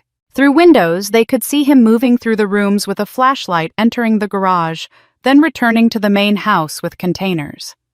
Margaret had apparently been unable to sleep, worried about family photograph albums she'd forgotten in the attic, irreplaceable images of Lily's childhood. And I realized later, photos of Robert, my father, that she'd hidden away decades ago. She'd driven over around 2:30, parked down the street, and entered through the back door using her key, trying not to disturb anything, since she didn't know if Frank might be there. The surveillance audio picked up the moment she came down the attic stairs and saw Frank in the living room pouring gasoline along the baseboards. Her scream was captured clearly on the recording Detective Morrison would later play for me in her office, a sound of pure horror and betrayal. "Frank! What are you doing? Oh my God, what are you doing?" Frank had spun around, his face visible in the flashlight beam, twisted with shock and rage. "What are you doing here? You're supposed to be at Vanessa's. You're not supposed to be here." "I came for the photos, the albums from the attic. Frank, stop this. Stop it right now." Margaret's voice was high and panicked, and the surveillance team was already moving, radioing for backup, preparing to breach. But it happened too fast. The audio caught Frank shouting, "Give me your phone, give it to me!" Margaret must have been trying to call for help. There were sounds of struggle, Margaret crying, "No, Frank, no!" Then a crash, a thud, and Margaret's voice cutting off into terrible silence.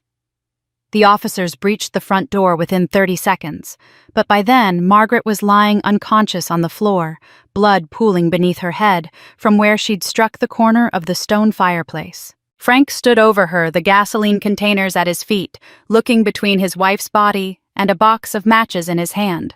One officer would later testify that he heard Frank say clearly and distinctly, "I'm sorry, Maggie, but it's too late now. It has to look like an accident." Frank had actually started to light a match when the officers tackled him, shouting commands, wrestling him to the ground while he fought and screamed that they were trespassing, that this was his house, that they had no right. EMTs arrived within minutes and stabilized Margaret. Severe head trauma, possible skull fracture, unconscious and unresponsive. They transported her with lights and sirens while Frank was handcuffed, read his rights, and placed in the back of a patrol car.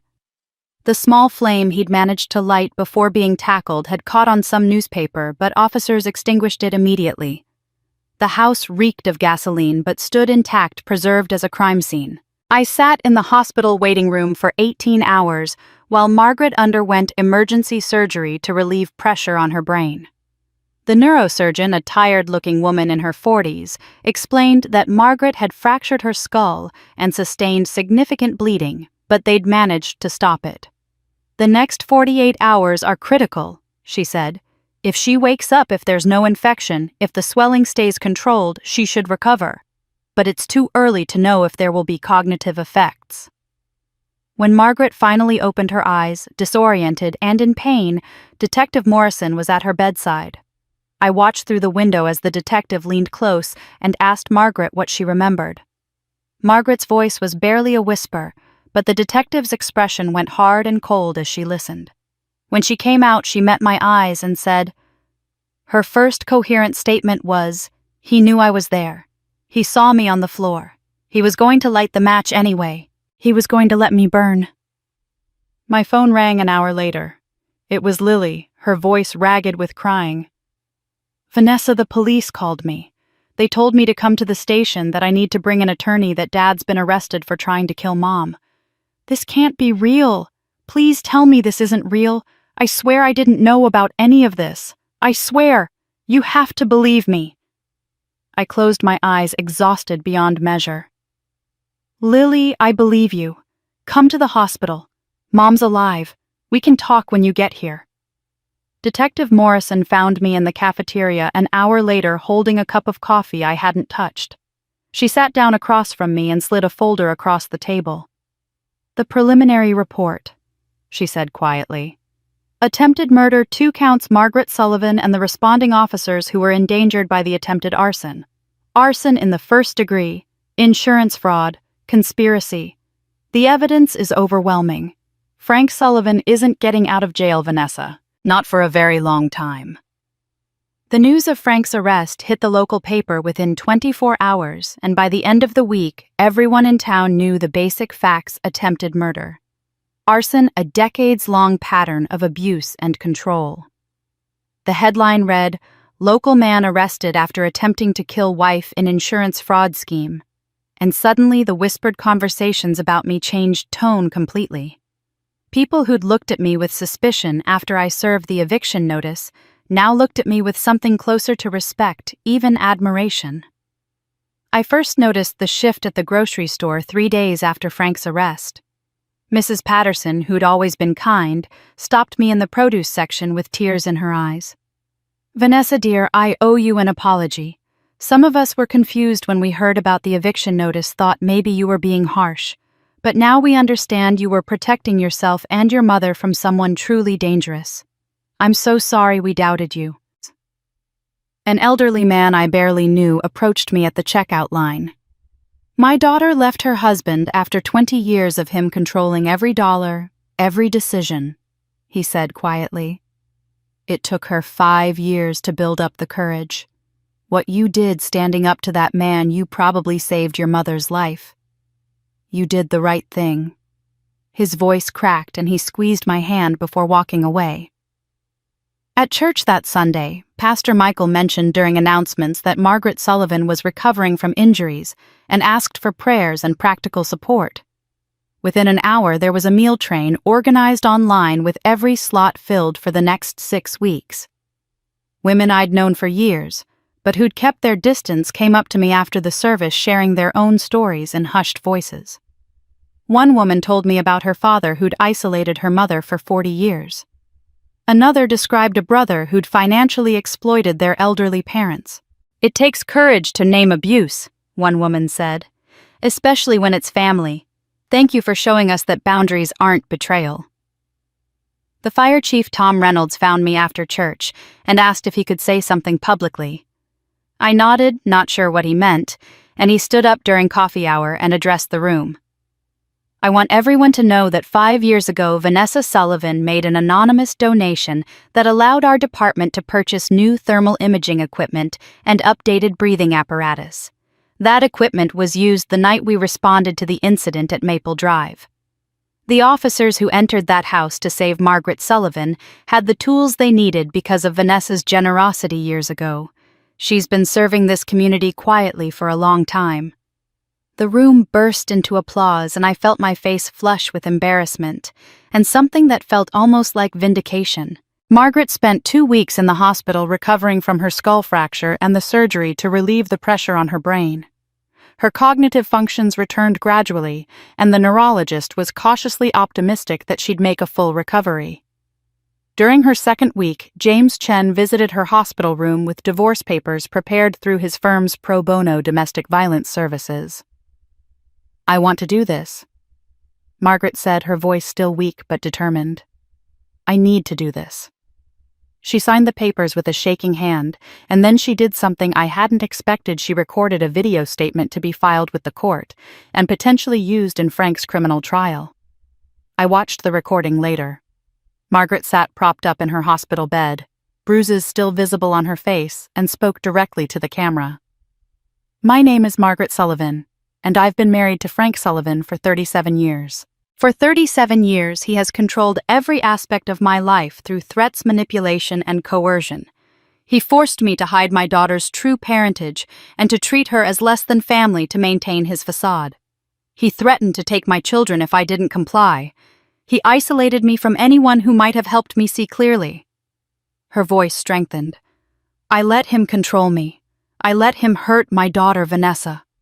I was so afraid of being alone, so afraid of judgment, that I sacrificed my own child's well-being. But that ends now. I'm filing for divorce.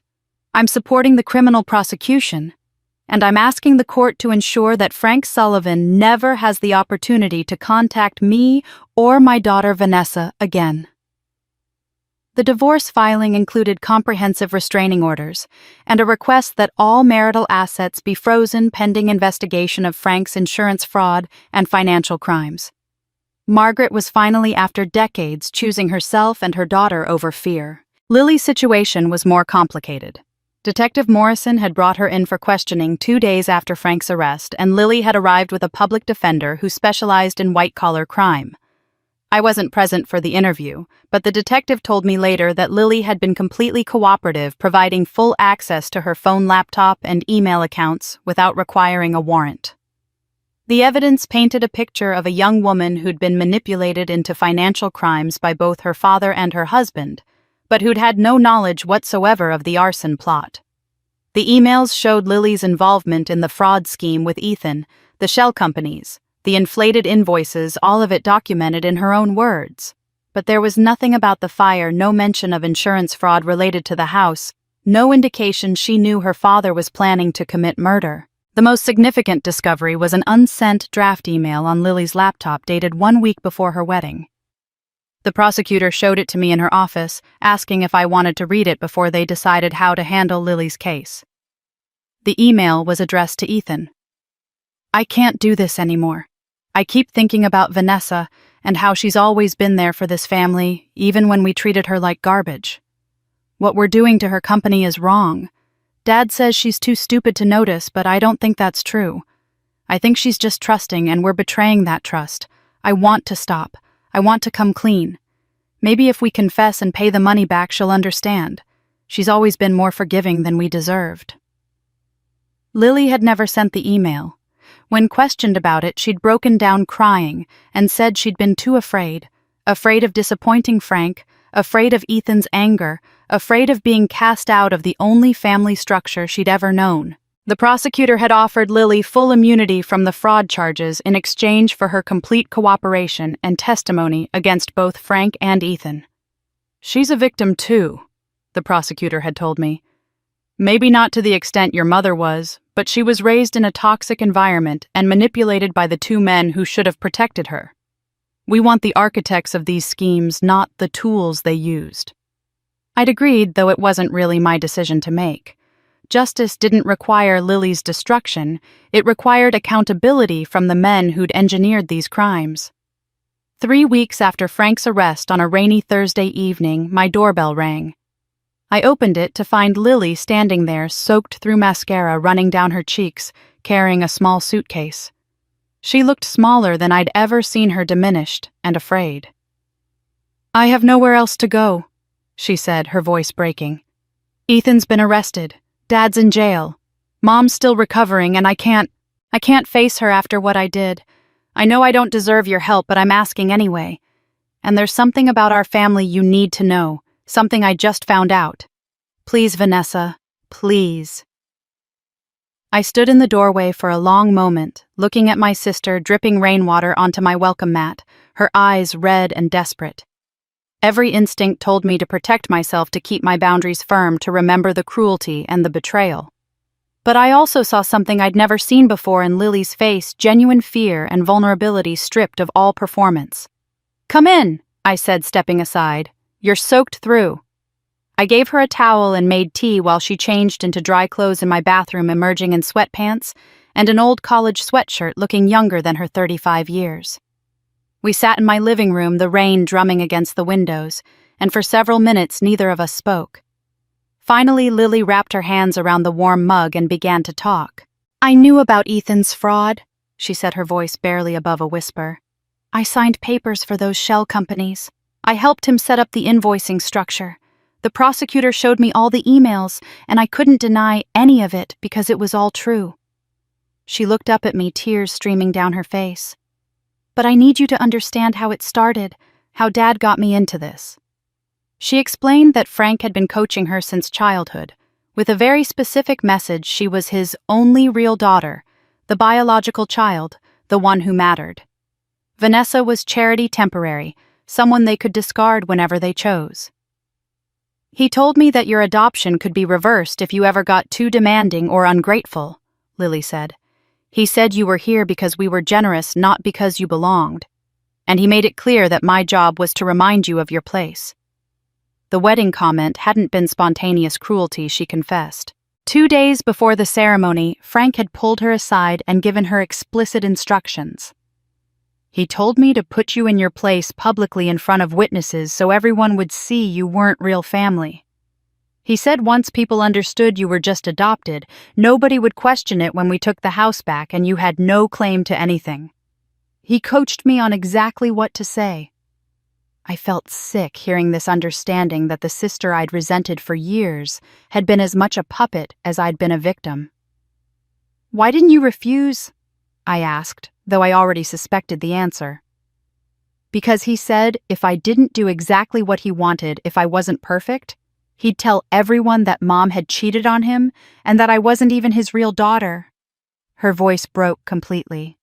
He'd say it when he was angry when I got a B instead of an A, when I gained weight, when I dated someone he didn't approve of. "You're lucky I claim you as mine," he'd say. I could tell everyone the truth anytime I want. I thought he was just being cruel, trying to control me. I didn't think there was any truth to it. She pulled her phone from her bag with shaking hands and opened her email drafts. "This is what I wrote a week before my wedding. I never sent it because I was too scared." She handed me the phone, and I read the unsent message to Ethan, the one the prosecutor had shown me where Lily had wanted to stop the fraud, wanted to confess, called me more forgiving than they deserved. "I was drowning in guilt," Lily said. "But I was more afraid of losing everything, Dad's approval, my place in the family, the only identity I'd ever known. So I deleted the email and went through with the wedding and kept my mouth shut." She wiped her eyes roughly. "And then Dad tried to kill Mom, and I realized that everything I thought I knew was built on lies." She reached into her small suitcase and pulled out a wrinkled manila envelope, the paper soft with age. "Last night, before the police completely sealed the house, I was allowed to get some personal items. I was going through Mom's dresser looking for some jewelry she'd asked me to bring to the hospital, and I found this hidden under the lining paper in the bottom drawer. It's addressed to Mom in handwriting I don't recognize." I took the envelope carefully. The return address had been torn off, but the postmark was from 1992. Inside were 2 documents. The first was a medical report from County General Hospital, dated March 1992, patient name Frank Sullivan. The diagnosis section included the phrase, "complete azoospermia secondary to childhood mumps or chitis," and a note from the physician, "patient counseled regarding permanent infertility. Sperm count 0. No viable sperm present. Condition irreversible. Patient expressed significant emotional distress regarding inability to father biological children." Frank had been completely sterile since childhood. He could never have biological children. The second document was a letter on letterhead from a fertility clinic addressed to Margaret Sullivan, dated August 1989. I read it twice, my hands trembling. "Dear Mrs. Sullivan, following our consultation regarding alternative insemination options, I want to reiterate that the decision to pursue donor insemination is entirely yours and should be made free from coercion. You expressed concerns during our appointment that your husband is pressuring you to conceive and that you fear his reaction if the resulting child is not biologically his. Please know that our clinic offers counseling services and that you are under no obligation to proceed with any treatment you're uncomfortable with. If you choose to move forward, we will work with you to select an appropriate donor and ensure complete confidentiality." I looked up at Lily, who was watching my face with an expression of dawning horror. "He was sterile," I said slowly. "Frank couldn't have biological children, which means I'm not his daughter either." Lily finished, her voice hollow. "He pressured Mom to get pregnant with a donor. She did it, but Frank resented me from the moment I was born because I was a girl instead of the son he wanted, and because I was constant proof that another man's genetics were in his house, that he couldn't actually father children." The room felt like it was tilting. We sat there, 2 women who'd spent their entire lives defined by a man's lies, staring at documents that proved neither of us belonged to him at all. I wasn't the adopted charity case. Lily wasn't the precious biological daughter. We were both products of Margaret's choices made under duress, both raised in a household where Frank controlled the narrative about who we were and what we deserved. "He made us hate each other," Lily whispered. "He taught me to look down on you, taught you to envy me. kept us divided so we'd never compare notes and figure out that neither of us was what he claimed. We spent 37 years competing for the love of a man who was biologically incapable of being either of our fathers. I reached across the space between us and took my sister's hand. "If you're not adopted and I'm not his," Lily said, her voice shaking, "then who are we? And what else did he lie about?" The next morning, Lily and I went to the hospital together. Margaret had been moved from intensive care to a regular room, and the doctors said her recovery was progressing better than expected. When we walked in carrying the fertility documents and the clinic letter, Margaret took one look at our unified front and her face crumpled. "You found them," she said, not a question, but a statement of inevitable truth. We sat on either side of her hospital bed, and I held the medical report where she could see it. "Mom, we need you to tell us everything. No more secrets. No more protecting Frank or protecting us from the truth. We deserve to know who we really are." Margaret closed her eyes for a long moment, then opened them with a clarity I hadn't seen in years. "You're right. You've always deserved the truth, both of you. I was just too much of a coward to give it to you." She adjusted herself slightly in the bed, wincing from the pain.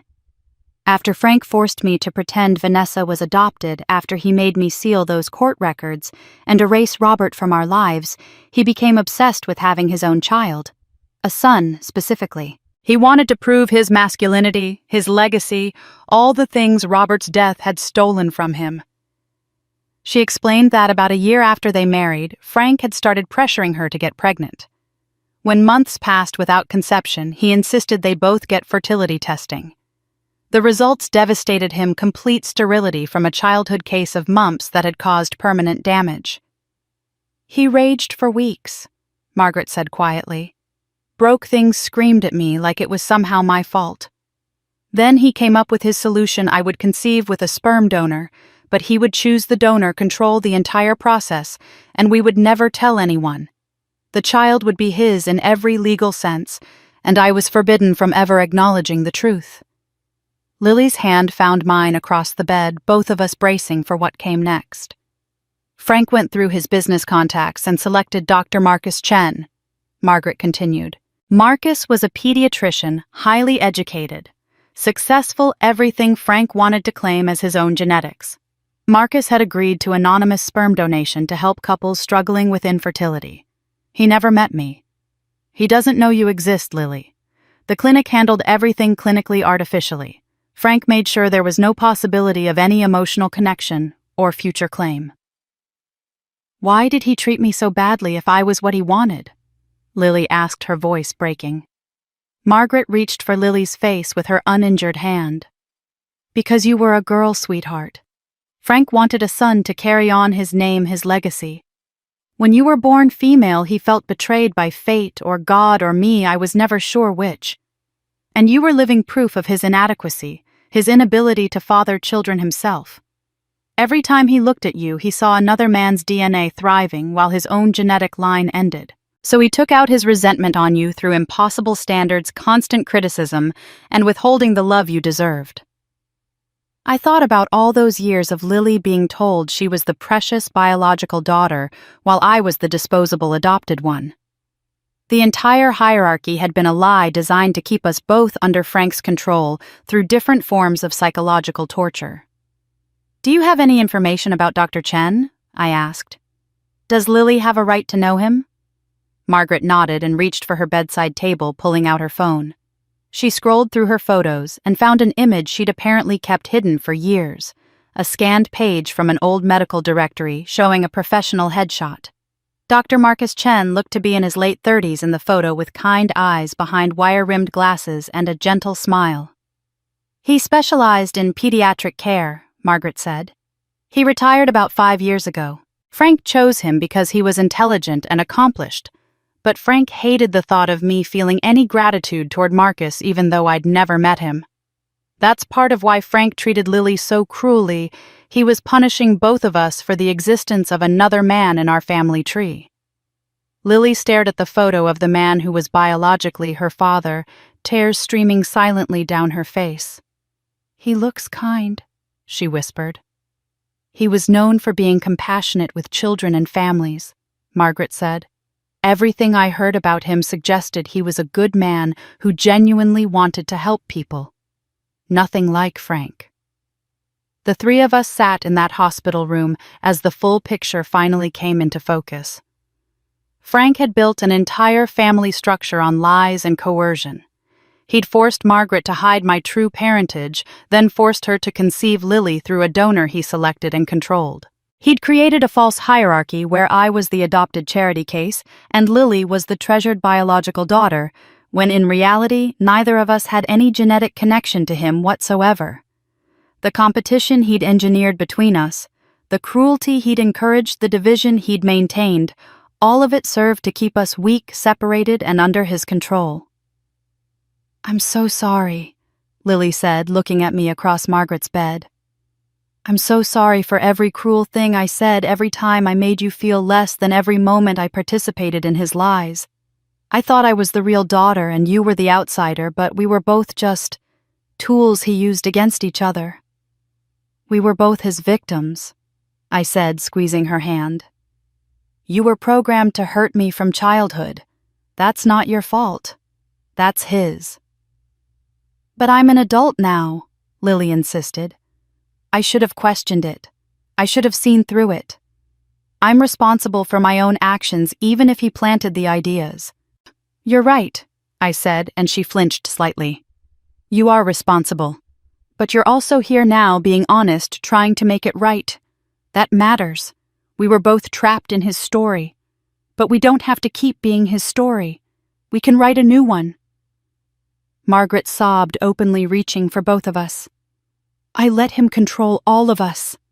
I was so afraid of losing my children, afraid of judgment, afraid of being alone. I sacrificed both of you to my fear. I'm so sorry." We held each other across that hospital bed, three women who'd been systematically isolated and manipulated by one man's need for control, finally united in truth, even if it came decades too late. The lies that had shaped our entire family were finally exposed, and in their absence we could begin to see each other clearly for the first time. Margaret pulled back after a few minutes and reached under her pillow, withdrawing another envelope, this one with a business card clipped to it. "There's one more person you need to meet, Vanessa," she said, handing it to me. "He's been looking for you for over 30 years. Your father Robert had a younger brother, James. He's been trying to find you since Robert died. Frank blocked every attempt, threatened legal action, kept him away. But you deserve to know your father's family. You deserve to know you were wanted." I held the business card in my hand like it was made of something more precious than paper. James Sullivan, attorney at law with a specialty in family rights and domestic violence cases. The address was local, less than 20 miles from where I lived. My father's brother had been this close for 37 years, and I'd never known he existed. "He tried to find you so many times," Margaret said, her voice thick with regret. "He hired investigators after Robert died, tracked us down when you were just a baby. He wanted to be part of your life, wanted to honor his brother's memory by knowing his daughter. But Frank threatened him with restraining orders, accused him of harassment, told him that if he ever came near us, he'd have him arrested and disbarred. James sent letters anyway, birthday cards every year addressed to you. Frank intercepted every single one." My hands were shaking as I pulled out my phone. It was 8 o'clock on a Thursday evening. Probably too late to call a professional number, but I couldn't wait. I dialed, and the phone rang twice before a man's voice answered, cautious and professional. "James Sullivan?" "My name is Vanessa Sullivan," I said, my voice barely steady. "And I think you might be my uncle." There was a sharp intake of breath, then silence that stretched so long I thought the connection had dropped. Finally, his voice came back broken and full of emotion. "Vanessa, oh my God, Vanessa, I've been looking for you for over 30 years. We met the next afternoon at a small cafe on the edge of town, the kind of place with mismatched furniture and local art on the walls. I recognized him the moment he walked in, even though I'd never seen a photo of him before. He had my eyes. Or rather, I had his, the same deep brown, the same slight downturn at the outer corners. He was in his early 60s, silver-haired and distinguished in a way that suggested quiet competence rather than showiness. When he saw me, his face transformed with an emotion I couldn't quite name, something between joy and grief and relief. He was carrying a medium-sized cardboard box, which he set on the table between us after we'd awkwardly embraced. "I brought everything I have of your father's," he said. "I've been keeping it safe, hoping that someday I'd get to give it to you." Inside the box were treasures I hadn't known existed. Leather-bound journals in my father's handwriting detailing cases he'd worked on, thoughts about justice and fairness, and pages about Margaret. How he'd met her when her abusive family had hired him to draft financial documents for a trust. How he'd fallen in love with her gentle spirit and fierce determination to escape her circumstances. How he wanted to build a life with her that was everything her childhood hadn't been. There were photographs of Robert and Margaret together, young and genuinely happy, in a way I'd never seen Margaret look with Frank. In these pictures, Margaret was radiant, unguarded, her smile reaching her eyes. Robert looked at her like she was the answer to every question he'd ever asked. And there was a small velvet box containing an engagement ring, simple and elegant, that Robert had bought 2 weeks before he died. "He was going to propose on New Year's Eve," James said quietly. "He had it all planned. He'd already started a college fund for the baby. He was so excited to be a father, Vanessa. He wrote about you constantly, even though you weren't born yet." James showed me journal entries from the months before my birth. "I felt the baby kick today through Margaret's belly. My daughter. My daughter is already fighting to be known. I'm going to make sure she has every opportunity, every chance to become whoever she wants to be. I'm starting her college fund tomorrow. She's going to study whatever calls to her heart, law, maybe, if she inherits my sense of justice, or art, if she gets her mother's creativity, or business, if she wants to build empires. Whatever she chooses, she'll know she was wanted and loved before she even took her first breath." Tears were streaming down my face. "He died before I was born," I managed to say. "Car accident," James confirmed. "Drunk driver ran a red light. Robert was on his way home from a late meeting at the firm. He died instantly. I was 28, still in law school, and my big brother was just gone." He paused, collecting himself. "I tried everything to reach you and Margaret. I hired investigators, sent letters, even showed up at the house once when you were about 3 years old. Frank answered the door and told me that if I ever came back, he'd have me arrested for stalking and file complaints with the Bar Association that would end my career before it started. I was young and scared, so I backed off. But I kept the college fund going. I converted it into an anonymous merit scholarship through the University Foundation when you were in high school." My breath caught. "The full-ride scholarship I got. That was you." "That was your father," James corrected gently. "That was Robert's money, Robert's dream for you. I just made sure it got to you despite Frank's interference." He explained that he'd been following my life from a distance, learning about my business success, reading about the recent court case and Frank's arrest. "When I saw your name in the paper connected to the assault and arson charges, I knew it was finally time. Frank can't threaten me anymore, and you deserve to know your father's family." He offered to represent Margaret and me in the criminal prosecution pro bono, specializing as he did in family rights and domestic violence. "Not because you need me," he said. "You've clearly built an incredible life and you're more than capable, but because it's what Robert would have wanted. Let me help you finish what my brother started, protecting your mother and you from men who abuse power and control." I accepted, feeling pieces of myself clicking into place that I hadn't known were missing. "There's also the matter of Robert's estate," James said. "It wasn't much, he was a young attorney just building his practice. But there's been a trust account in your name since 1988. About $150,000 after funding your scholarship and years of compound interest. It's yours. It always has been." I was overwhelmed trying to process that I had family who'd been fighting for me, protecting me, loving me from a distance for my entire life. James reached into the box one more time and pulled out a photograph. He slid it across the table, and I found myself looking at my father young, happy holding what appeared to be an ultrasound image. "This was Robert with your first ultrasound picture," James said softly. "He carried it in his wallet everywhere. You were loved before you were even born, Vanessa. Never doubt that." James took over as lead counsel for both Margaret and me within days of our meeting, coordinating closely with the district attorney's office to ensure Frank faced the full weight of justice. The arraignment happened 2 weeks after Frank's arrest, and James insisted I attend to witness the process firsthand. "You need to see that the system can work," he said. "Not perfectly, not always, but in this case with this evidence it will work." The courtroom was smaller than I'd imagined, from television dramas with fluorescent lighting and worn wooden benches. Frank was brought in wearing an orange jumpsuit, his hands cuffed, looking diminished and older than I remembered. He didn't look at me or Margaret, who sat beside me in the gallery, her head still bandaged but her spine straight. The charges were read aloud by the clerk: 2 counts of attempted murder in the first degree, 1 count of arson, in the first-degree conspiracy to commit insurance fraud and coercive control under the state's relatively new domestic violence statutes. Frank's public defender, a harried-looking woman who'd clearly drawn the short straw on this case, entered a plea of not guilty on all counts. The bail hearing followed immediately. The prosecutor, a sharp woman named Catherine Rodriguez who specialized in violent crimes, presented the case methodically.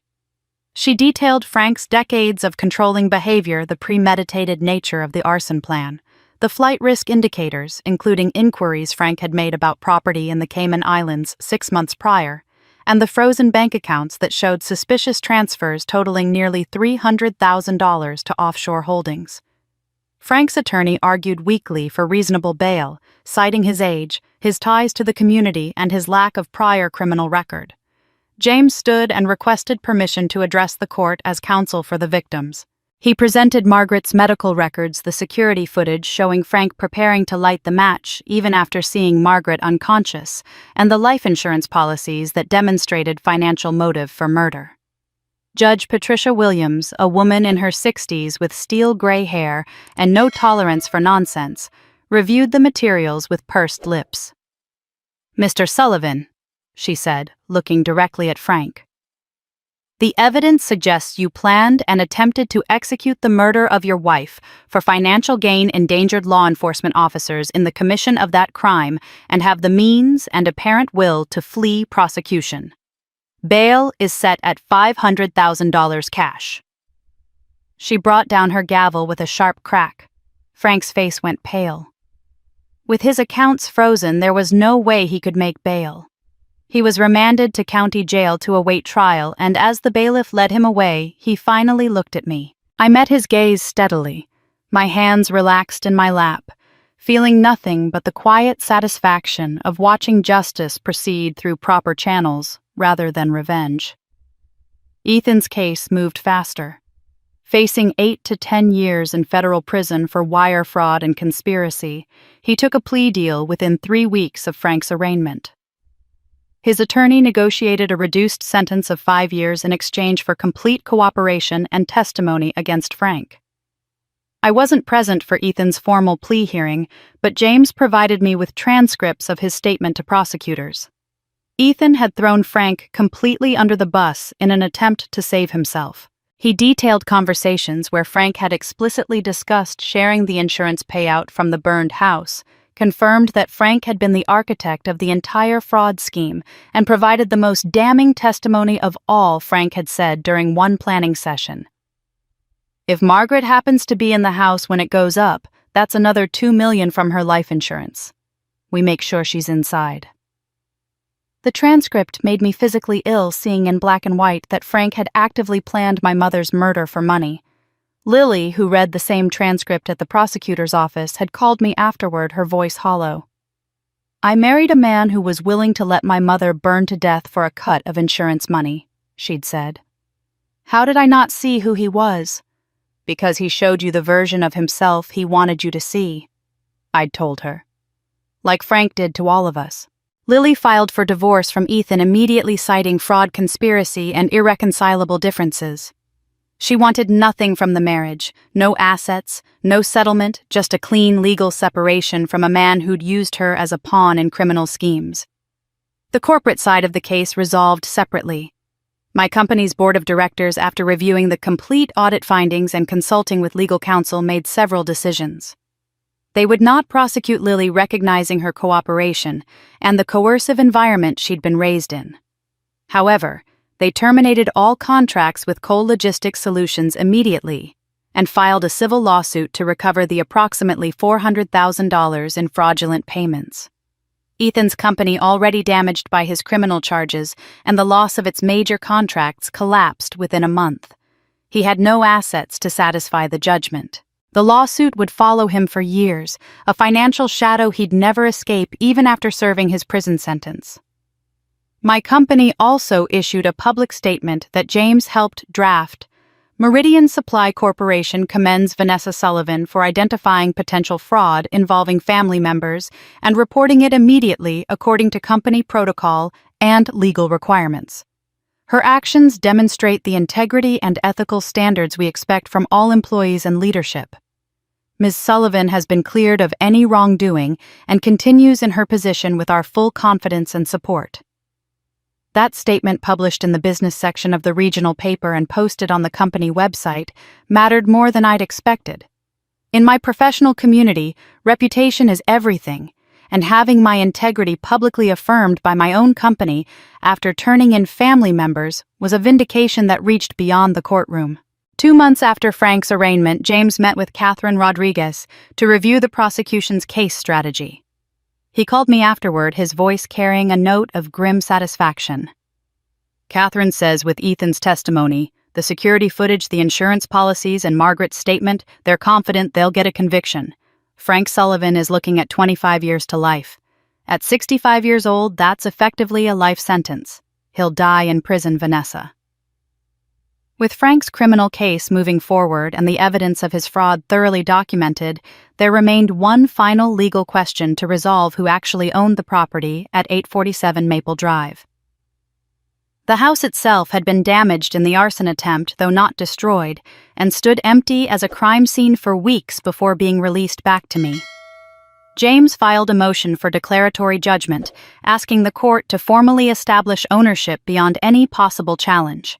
The hearing took place on a crisp November morning, 3 months after Frank's arrest. James presented the loan purchase documents from 2 years prior, showing I'd bought Frank's debt from the bank and become the legal owner. He presented the occupancy agreement with Frank's own signature, acknowledging my ownership. And he presented the unsealed adoption records, proving that any claims Frank might make about me being an adopted interloper were fraudulent fabrications designed to control and manipulate. Judge Williams, the same judge who'd presided over Frank's bail hearing, reviewed the documents with the thoroughness I'd come to expect from her. "The evidence is clear and convincing," she said. "Vanessa Sullivan is the sole legal owner of the property at 847 Maple Drive and has been since October 2022. Any claims to the contrary based on familial status or adoption narratives are without merit and are hereby dismissed." She looked up at me over her reading glasses. "Ms. Sullivan, the court commends you for your restraint and proper use of legal channels throughout this difficult situation. You could have simply evicted your parents summarily, but instead you offered mediation support and every opportunity for reconciliation. That speaks well of your character." Her statement made the local newspaper's next edition, "Judge Commends Local Woman's Integrity in Family Property Dispute." The article circulated through town, and I felt the last whispers of judgment finally fade away, replaced by something closer to respect. I visited the property alone on a gray afternoon in late November, standing where the living room had once been. The foundation remained intact, blackened by smoke and water damage. The frame stood partially a skeleton of what had been. I could have sold the land easily. The lot alone was worth $300,000 in this neighborhood. I could have rebuilt the house for myself, erased the memories with new walls and fresh paint. Instead, I stood there and thought about the biblical verse Uncle James had shown me in Robert's Bible, a passage my father had underlined and annotated. The stone the builders rejected has become the cornerstone. Beside it in Robert's handwriting was a note: those who are dismissed, excluded, treated as less than, they become the foundation for something stronger than what rejected them. I pulled out my phone and called James. I want to donate the property to establish a non-profit, I said. A transitional housing and support center for women escaping family abuse, coercive control, financial manipulation. I want to call it Cornerstone House. There was a moment of silence, then James's voice came back thick with emotion. Robert would be so proud. I'm proud. Let's make it happen. The announcement went public 2 weeks later through a carefully worded press release and a town hall meeting I held at the church. I explained my vision. Cornerstone House would provide temporary housing for women and their children, fleeing abusive situations, offering 6 private apartment units, a communal kitchen, a children's play area, and offices for free legal consultation, financial literacy classes, and therapy services. The building would rise from the ashes of my family home, transforming a place of control and lies into a place of safety and truth. The response overwhelmed me. Local contractors who'd known me for years offered labor at cost. The church pledged to run fundraising campaigns and provide volunteer support. Former clients from my business career sent donations ranging from a few hundred to several $1,000s. Even some relatives who'd laughed at Lily's wedding comment sent checks with handwritten notes. We're sorry, we should have known better. We should have supported you. The town newspaper ran a feature story with my photo standing on the property titled, From Humiliation to Hope, Local Woman Turns Pain into Purpose. The article detailed the wedding incident, the subsequent revelations about Frank's abuse and fraud, and my decision to build something healing from something broken. But it was the private conversations that meant the most. Older women from church and the community sought me out quietly in grocery store aisles and coffee shop corners to tell me their own stories. A 70-year-old woman named Dorothy told me about spending 40 years with a husband who controlled every penny and decision. If Cornerstone House had existed when I was young enough to leave, my whole life would have been different, she said, gripping my hands. You're giving other women the chance I never had. Another woman, Eleanor, shared how her son had financially exploited her for years, and she'd had nowhere to turn for help understanding her legal rights. Women my age, we were raised to keep family problems private to make it work no matter what. A place that says you can get help, you can leave, you deserve safety, that would have saved me decades of pain. This validation from my target demographic, women who'd lived through eras when leaving wasn't an option and speaking up wasn't acceptable, felt like the truest victory of all. I wasn't just building a facility. I was building a statement that boundaries aren't betrayal and that choosing yourself isn't selfish. I sat in my apartment on a December evening signing the final non-profit incorporation papers that James had prepared, when my phone buzzed with an alert I'd almost forgotten I'd set up. The DNA Ancestry Service notification flashed across my screen. DNA match alert. Possible 50% match located. Click to view details. My hand froze over the signature line, my heart suddenly pounding. A 50% match meant parent or child. Margaret was already in the system. This was someone else. Someone new. Someone I didn't know existed. I clicked on the notification with trembling fingers, my breath shallow as the profile loaded. Emma Charlotte Morrison, age 20, location, listed as a university town 2 hours north. The photograph showed a young woman with dark eyes that were unmistakably mine, the same slight downturn at the outer corners, the same intensity in her gaze. She was holding a textbook, and I could just make out the title, Social Justice and the Law. Her profile bio was brief. Junior studying social work and advocacy. Searching for my biological mother to understand my story and find missing pieces of my identity. My vision blurred with tears as 20 years of buried grief erupted all at once. I was 17 when I got pregnant in the darkest period of Frank's control, when every aspect of my life was monitored and managed. The father was a boy named Michael from my high school, a sweet, gentle kid who played guitar and dreamed of teaching music. Frank had forbidden me from dating him because Michael's family wasn't our class. But we'd stolen moments together anyway, desperate teenage rebellion that resulted in a consequence neither of us was prepared for. Margaret discovered the pregnancy when I was 3 months along, too sick to hide the morning sickness anymore. I remember her face going pale, her hands shaking as she told me we had to tell Frank immediately. His rage was cold and calculated rather than explosive.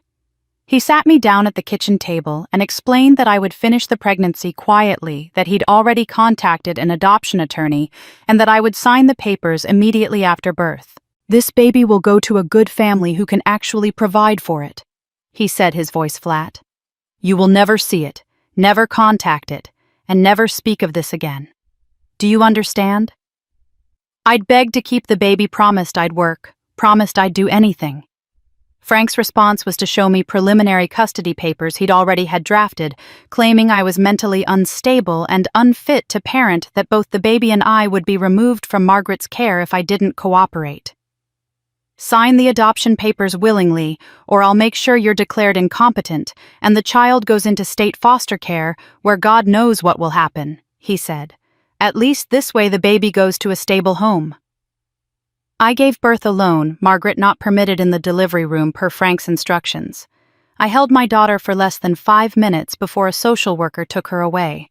I remember her tiny fingers, her serious eyes that seemed to look right through me, the weight of her in my arms that felt both impossibly light and unbearably heavy.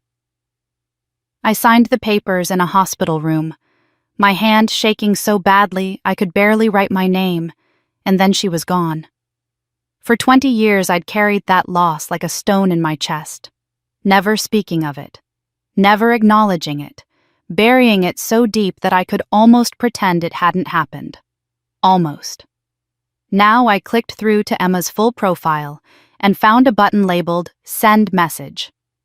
I typed slowly, choosing each word with the care of someone defusing a bomb. "My name is Vanessa Sullivan.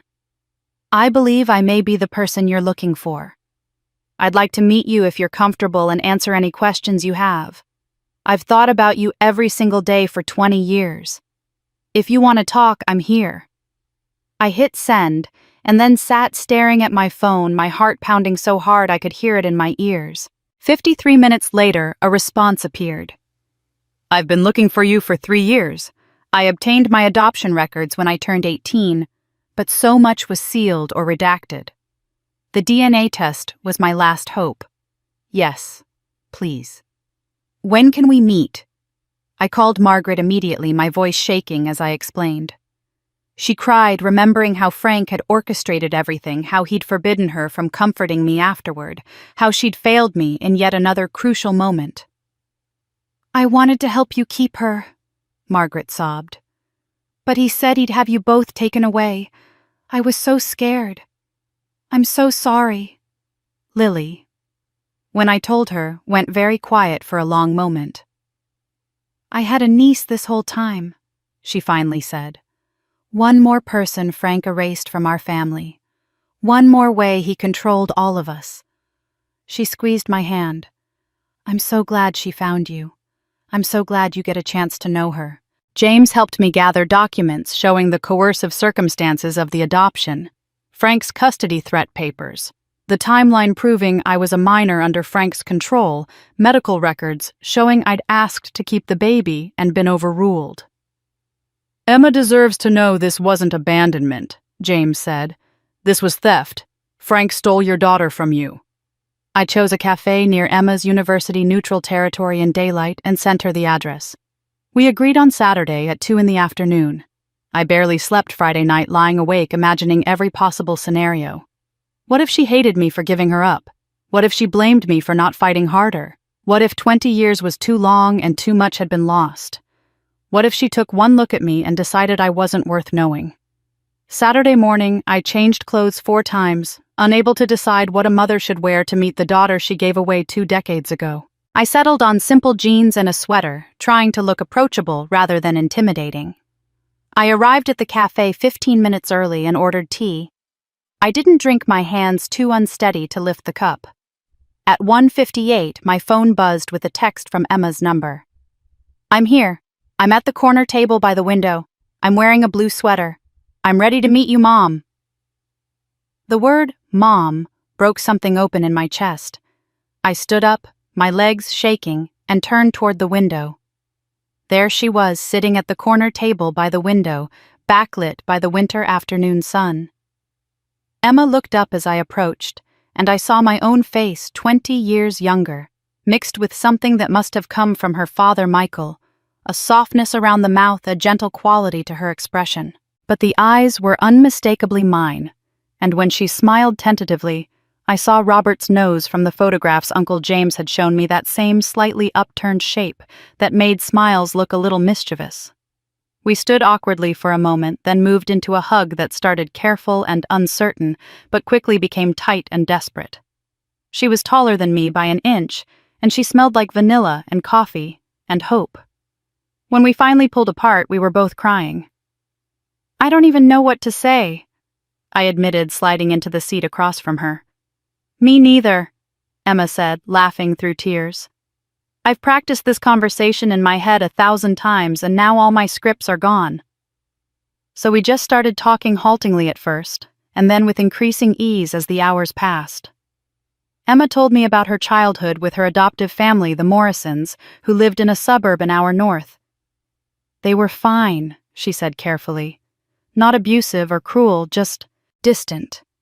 They told me from the beginning that I was adopted, that my biological mother was a troubled teenager who'd given me up and never looked back. They said I should be grateful they took me in and gave me opportunities you couldn't provide." But as Emma grew older, the story started to feel wrong. When she turned 18, she petitioned for her adoption records and found them full of redactions and sealed sections. The documents she could see showed signatures that looked shaky and uncertain, court orders that seemed designed to prevent any future contact, and references to family pressure and coercive circumstances that weren't explained. "I became a social work major because I wanted to understand how systems fail vulnerable people, especially women," Emma said. "I wanted to know why adoption records get sealed, why families get separated, why some stories are told and others are buried." 3 months ago, she'd seen news coverage of my case, Frank's arrest, the revelations about decades of abuse and control, the upcoming trial. The name Sullivan had jumped out at her from the screen because it was on her birth certificate, the one piece of information that hadn't been redacted. "I took a DNA test the next day," she said. "I had to know if you were the same Sullivan. And when the match came back at 50%, I knew. I finally knew who you were." I reached across the table and took her hands. "Emma, I need you to understand what really happened. I was 17 years old and completely under Frank's control. I got pregnant, and he immediately arranged for adoption before I could even think about alternatives. I begged to keep you. I promised I'd work, I'd do anything. But Frank showed me legal papers claiming I was mentally unstable and unfit to parent. He said if I didn't sign the adoption papers willingly, he'd have both of us taken by the state, and you'd end up in foster care where terrible things would happen." My voice cracked, but I forced myself to continue. "I held you for less than 5 minutes after you were born. You had these serious eyes like you were trying to understand everything all at once. And then a social worker took you away, and I signed papers I barely read because I was terrified and exhausted, and Frank was standing over me saying this was the only way to keep you safe. I was told the adoption was best for you, that I was too young and too broken to be your mother. But I never stopped thinking about you. Every birthday, every holiday, every milestone, I wondered where you were, and if you were happy, and if you'd ever want to know me." Emma's tears were flowing freely now. "I'm not angry," she said, squeezing my hands. "I'm relieved, because I always felt like the story didn't make sense, like there were pieces missing. And now I know the truth. You didn't abandon me. You were forced. There's a huge difference." We talked for another 2 hours, the cafe staff refilling our water glasses and politely ignoring our tear-stained faces. We agreed to take things slowly to build a relationship without pressure or forced intimacy. "You can call me Vanessa for now," I said. "If Mom ever feels right, we'll get there. But there's no rush." Emma nodded, then smiled. "I graduate in May with a degree in social work and advocacy. I'm looking for internships and volunteer opportunities in the field. What exactly is Cornerstone House going to do?" I explained my vision: the transitional housing, the legal services, the financial literacy programs, the therapy support. Emma's eyes lit up. "My senior thesis was on transitional housing models for abuse survivors," she said. "I analyzed 12 different programs across 6 states, looking at what made them successful and what barriers women faced in accessing services. I'd love to help with Cornerstone House if you need someone. Not because you're my biological mother, but because it's literally what I want to do with my career." "We absolutely need help," I said, feeling pieces of my life clicking into place in ways I'd never imagined. "But only if you want to be there. This isn't about pulling you into my life or creating obligations. It's about making space if you want it." "I want it," Emma said simply. Before we left, we took a photo together, Emma's phone held at arm's length, both of us smiling through the remnants of tears. It wasn't a perfect photo. Our eyes were red, our hair was messy, the lighting was dim, but it was real. Emma sent it to me immediately, and I saved it as my phone wallpaper, replacing the generic landscape that had been there before. We hugged goodbye at the cafe door, promising to meet for dinner the following week. As I walked to my car feeling lighter than I had in 20 years, my phone buzzed with a news alert. Breaking news: verdict reached in Sullivan arson murder trial. Frank Sullivan found guilty on all counts. I stood in the parking lot, phone in hand, staring at the news alert with a mixture of emotions I couldn't quite name. Relief, certainly. Vindication.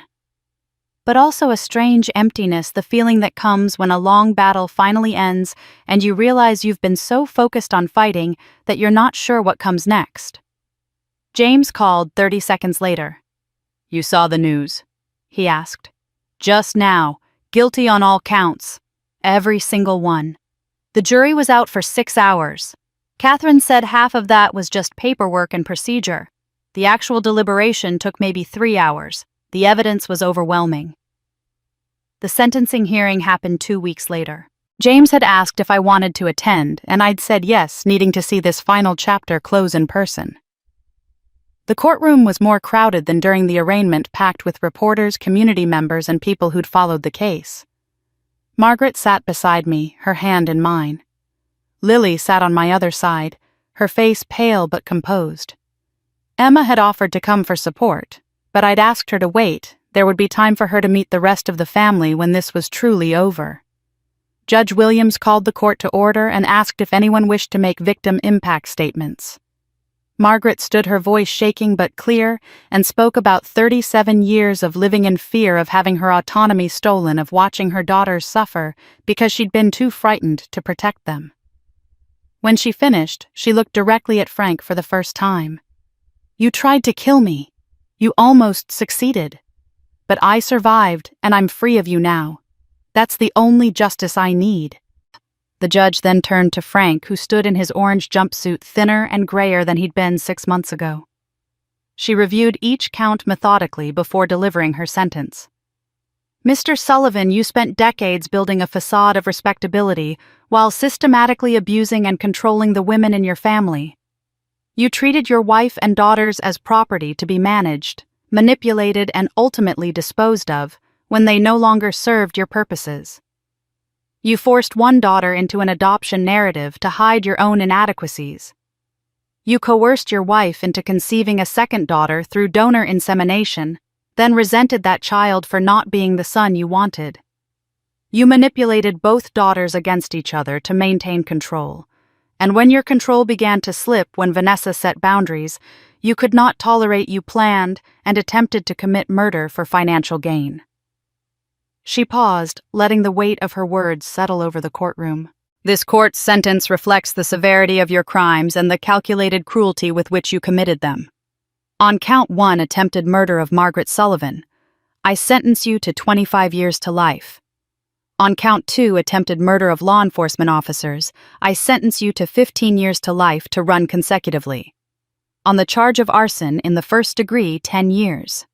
On conspiracy to commit insurance fraud, 5 years. On coercive control, the maximum sentence of 5 years. Total sentence 60 years with no possibility of parole for 20 years. At 65 years old, Frank would be 85 before he could even be considered for parole. He would die in prison. The courtroom was silent as bailiffs led him away. He didn't look at any of us, didn't speak, just shuffled out with his head down. A diminished man who'd built his entire identity on control and lost everything when that control evaporated. Ethan's sentencing happened separately in federal court a week later. I didn't attend, but Lily did, wanting to see that chapter close with her own eyes. She called me afterward, her voice steady. 8 years in federal prison. Full restitution of $400,000 that he doesn't have and will probably never be able to pay. His business is gone, his reputation destroyed, his freedom taken. And I felt nothing. No satisfaction, no anger, just relief that it's over. She'd filed for divorce the day after Frank's sentencing, and Ethan hadn't contested it. He had nothing left to fight for and no leverage left to use. The divorce would be final in 60 days, and Lily would be legally free of both the men who'd groomed her into participating in their schemes. 3 days after Ethan's sentencing, Lily did something I hadn't expected. She held a press conference, a small affair arranged through her attorney, and made a public statement that appeared in the local paper and on the evening news. I watched the video recording later, seeing my sister stand at a podium, looking both terrified and determined. I want to apologize publicly to my sister Vanessa for years of cruelty that I now understand was programmed into me by an abusive father, Lily said, reading from prepared notes but maintaining eye contact with the camera. Vanessa showed incredible courage in setting boundaries and refusing to enable our family's toxic patterns. She reported fraud even though it implicated family members, including me. She pursued justice through proper legal channels, even when it would have been easier to seek revenge or simply walk away. Lily's voice strengthened as she continued. I participated in financial fraud. I said cruel things. I participated in a family system that treated Vanessa as less than for her entire life. I was both a victim of manipulation and an active participant in harm. I'm working with a therapist to understand how both things can be true, and to take responsibility for my own actions, regardless of how I was raised. She looked directly into the camera. I'm committed to making amends through actions, not just words. I'm donating my share of any remaining family assets to Cornerstone House, the nonprofit Vanessa is founding, to help women escape exactly the kind of control our father inflicted on our family. I'll be volunteering my time there in whatever capacity Vanessa deems appropriate. I can't undo the past, but I can try to build a different future. After the press conference, Lily came to my apartment and we sat together on my couch, exhausted and wrung out. Thank you, I said quietly. For what? For being willing to say it publicly, for not hiding or making excuses. That took courage. I learned it from you, Lily said. You could have destroyed all of us quietly, but instead, you did everything through proper channels, with documentation, with integrity. You showed me what accountability actually looks like. We sat in comfortable silence for a while, two sisters finally on the same side, finally free to build a relationship based on truth instead of competition. A week later, a formal letter arrived from the town council on official letterhead. Inside was an invitation to the annual community recognition ceremony held each spring to honor citizens who'd made significant contributions to the town's well-being. The letter was signed by the mayor and all 5 council members. We would like to honor you at the community recognition ceremony for your courage in pursuing justice through proper legal channels, your integrity in reporting fraud despite personal cost, and your vision in founding Cornerstone House to serve our community's most vulnerable residents. We understand this has been a difficult year for you, but we hope you'll allow us to recognize your strength and character publicly. Would you be willing to speak briefly at the ceremony about your experience and your hopes for Cornerstone House? I held the invitation, reading it twice to make sure it was real. The town that had whispered about me 6 months ago now wanted to honor me publicly. The community that had judged me for serving an eviction notice now understood I'd been protecting myself from a dangerous man. I called James to ask his opinion. Should I accept? Robert would want you to, he said simply. He believed in speaking truth to power and using your voice to help others. This is your chance to do both. I wrote back that evening, accepting the invitation and agreeing to speak. The community recognition ceremony took place on a warm May evening in the town hall's main auditorium, a space usually reserved for high school graduations and holiday concerts. I'd spent hours agonizing over what to wear before settling on a simple navy dress and low heels, professional, but not pretentious. Around my neck I wore the heirloom locket, and this time I knew exactly whose photos belonged inside. On one side, a picture of my father Robert from Uncle James's collection, and on the other the selfie Emma and I had taken at the cafe. The locket felt heavier now, weighted with meaning instead of mystery. The ceremony honored several community members, a teacher who'd served 40 years as a volunteer firefighter, a woman who'd organized food drives for 2 decades. When they called my name for the Courage and Integrity Award, I felt a flutter of nervousness I hadn't expected. The applause was warm and sustained as I walked to the podium, and I took a moment to look out at the audience before speaking. Margaret sat in the 3rd row, her hair styled and her smile genuine, looking healthier than she had in years. Beside her was Lily, who gave me a small encouraging nod. Emma sat in the front row, beaming with pride, flanked by Uncle James on one side and several church ladies on the other. I saw Mrs. Patterson, Mr. Chen from Church Pastor Michael, and even some of the relatives who'd laughed at Lily's wedding comment, but who'd since sent apologetic letters and donations to Cornerstone House. I adjusted the microphone and began, my voice steadier than I felt. Thank you for this honor. 6 months ago I stood in a church and was told that adopted girls eat on the floor. Today I stand here being recognized for courage and integrity. That transformation didn't happen because I changed who I was. It happened because I finally refused to accept someone else's definition of who I should be. I paused, letting that sink in. People often ask me, have you forgiven your family? It's a complicated question because people assume forgiveness means everything goes back to normal, that we all hug and pretend the harm never happened. But that's not what forgiveness is, at least not to me. Forgiveness isn't forgetting, and it isn't permission to continue harm. Forgiveness is refusing to let someone else's cruelty write my story going forward. Several women in the audience were nodding, some reaching for tissues. I continued. I've forgiven my mother for being too scared to protect me when I needed her. I understand that she was trapped in her own nightmare, and that fear makes us do things we'd never do in safety. I'm learning to forgive my sister for years of programmed cruelty, because I now understand she was raised to see me as competition rather than family. But here's the crucial part. Forgiveness doesn't mean I tear down the boundaries that keep me safe. I gripped the podium, making sure my words were clear. Reconciliation requires 2 things: that forgiveness doesn't genuine remorse and changed behavior. I can forgive someone from across a room, from across town, even from across the country. But I can only reconcile up close and only when it's safe to do so. My mother showed remorse and changed. My sister showed remorse and changed.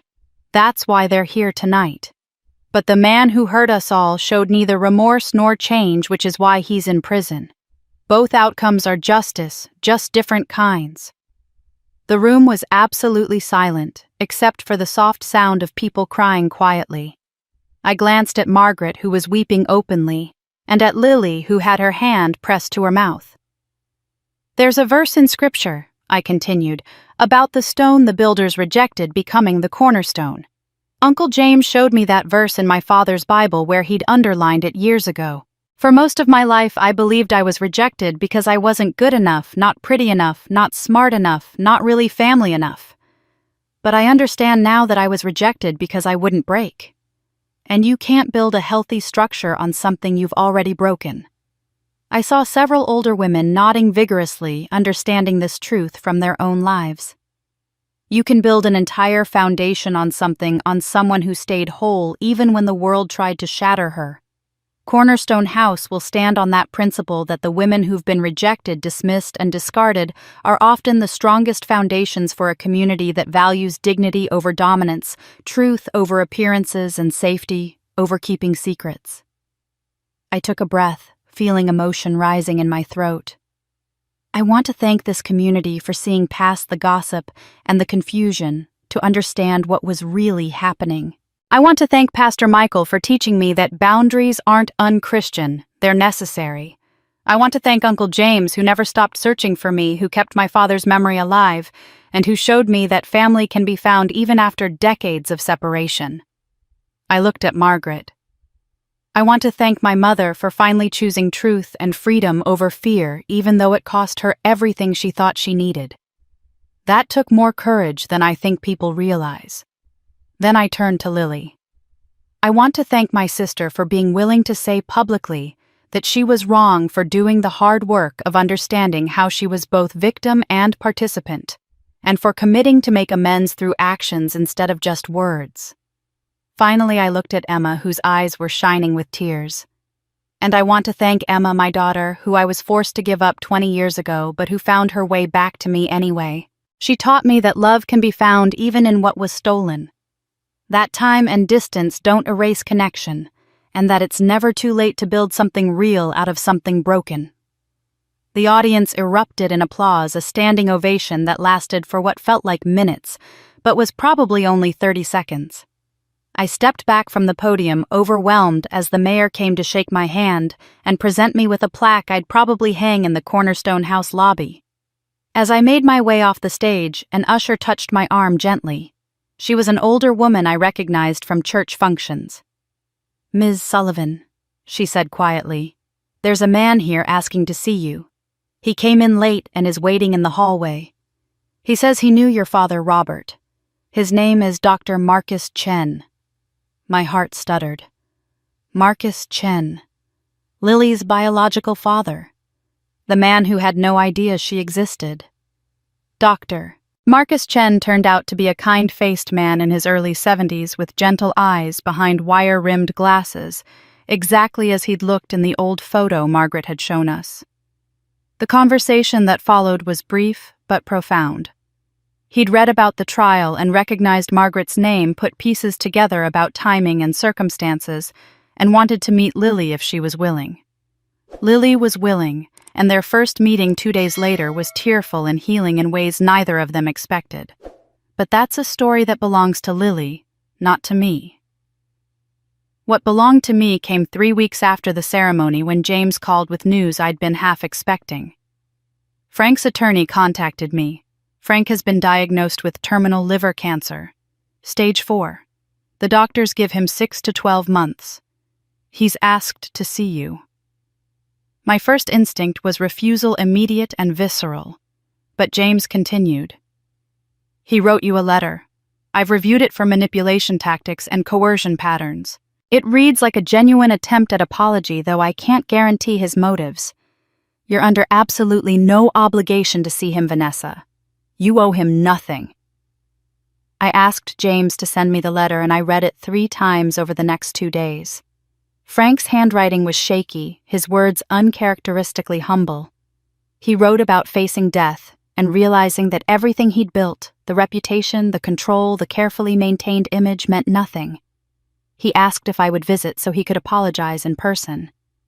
"I know I don't deserve your time or your presence," he wrote, "but I'm asking anyway, not for my sake, but because you deserve to hear me say the things I should have said 37 years ago." I discussed it with my therapist, who reminded me that I could say no without guilt. I talked to Margaret, who said she'd support whatever I decided. I talked to Emma, who had never met Frank, but who listened carefully, and then said, "Sometimes closure means walking away, and sometimes it means facing the thing that scared you, and realizing it can't hurt you anymore. Only you know which one you need." After 4 days of consideration, I told James I'd go. "Not for him," I said. "For me. to close that chapter on my terms and my time with my words. He doesn't get to die without hearing what he took from me. The prison visiting room was nothing like I'd imagined from television. It was smaller, more institutional, with scratched plexiglass barriers and metal stools bolted to the floor. But Frank and I were granted a face-to-face visit in a separate room designated for attorney meetings, perhaps because of his terminal diagnosis and the guard's assessment that a dying 66-year-old man posed minimal threat. When they brought Frank in, I barely recognized him. He'd lost at least 40 pounds. His skin had a grayish pallor, and he moved slowly like every step caused pain. The orange prison jumpsuit hung loose on his frame. He looked old and diminished, and nothing like the man who'd controlled my entire childhood through fear and manipulation. We sat across from each other at a small table, and Frank immediately began trying to explain himself, to contextualize, to make me understand the pressures he'd faced. I held up my hand. Stop. I didn't come here for your excuses or your justifications. If you want to apologize, then apologize. If you can't do that, I'm leaving right now. Frank's face crumpled, and he started crying, something I'd never seen him do in my entire life. I'm sorry, he said, his voice breaking. I'm so sorry for everything. I was terrified my whole life of being nothing, not successful enough, not masculine enough, not in control enough. When Robert died and I saw a chance to have Margaret, I took it without thinking about what it would cost her or you. I built my entire life on lies, because the truth made me feel inadequate. He looked at me directly for the first time. You were always better than me, Vanessa. Smarter, more capable, more ethical. That terrified me because it reminded me every single day that I hadn't actually earned anything. Not my family, not my reputation, not even my own sense of worth. So I spent 37 years trying to diminish you, to make you small enough that I could feel big. I'm sorry. I'm sorry for the adoption lie, for treating you like property, for trying to murder your mother, for stealing Emma from you. I'm sorry for all of it. It wasn't a perfect apology. He still centered his own fear and inadequacy rather than my pain. But it was more honest than anything he'd ever said to me, and I could see that facing death had stripped away at least some of his defenses. I took a breath and spoke the words I'd been preparing for days. I accept your apology, but that doesn't undo the harm. You stole my mother's autonomy for 37 years. You stole my childhood and my sense of belonging. You stole the first 20 years of my daughter's life from me. You stole Lily's sense of self and taught her to be cruel to protect herself. You built a house of lies and called it family, and when it started to crumble, you tried to burn it down with my mother inside. Frank's tears continued, but I kept going. I forgive you, Frank. Not because you deserve it, but because holding on to hatred hurts me more than it hurts you. But understand this, I forgive you, the person. I don't forgive the actions. I don't forget. And I won't pretend we're reconciled, or that you were anything other than what you were, an abusive, controlling man who destroyed the people who trusted him. I stood up, ready to leave.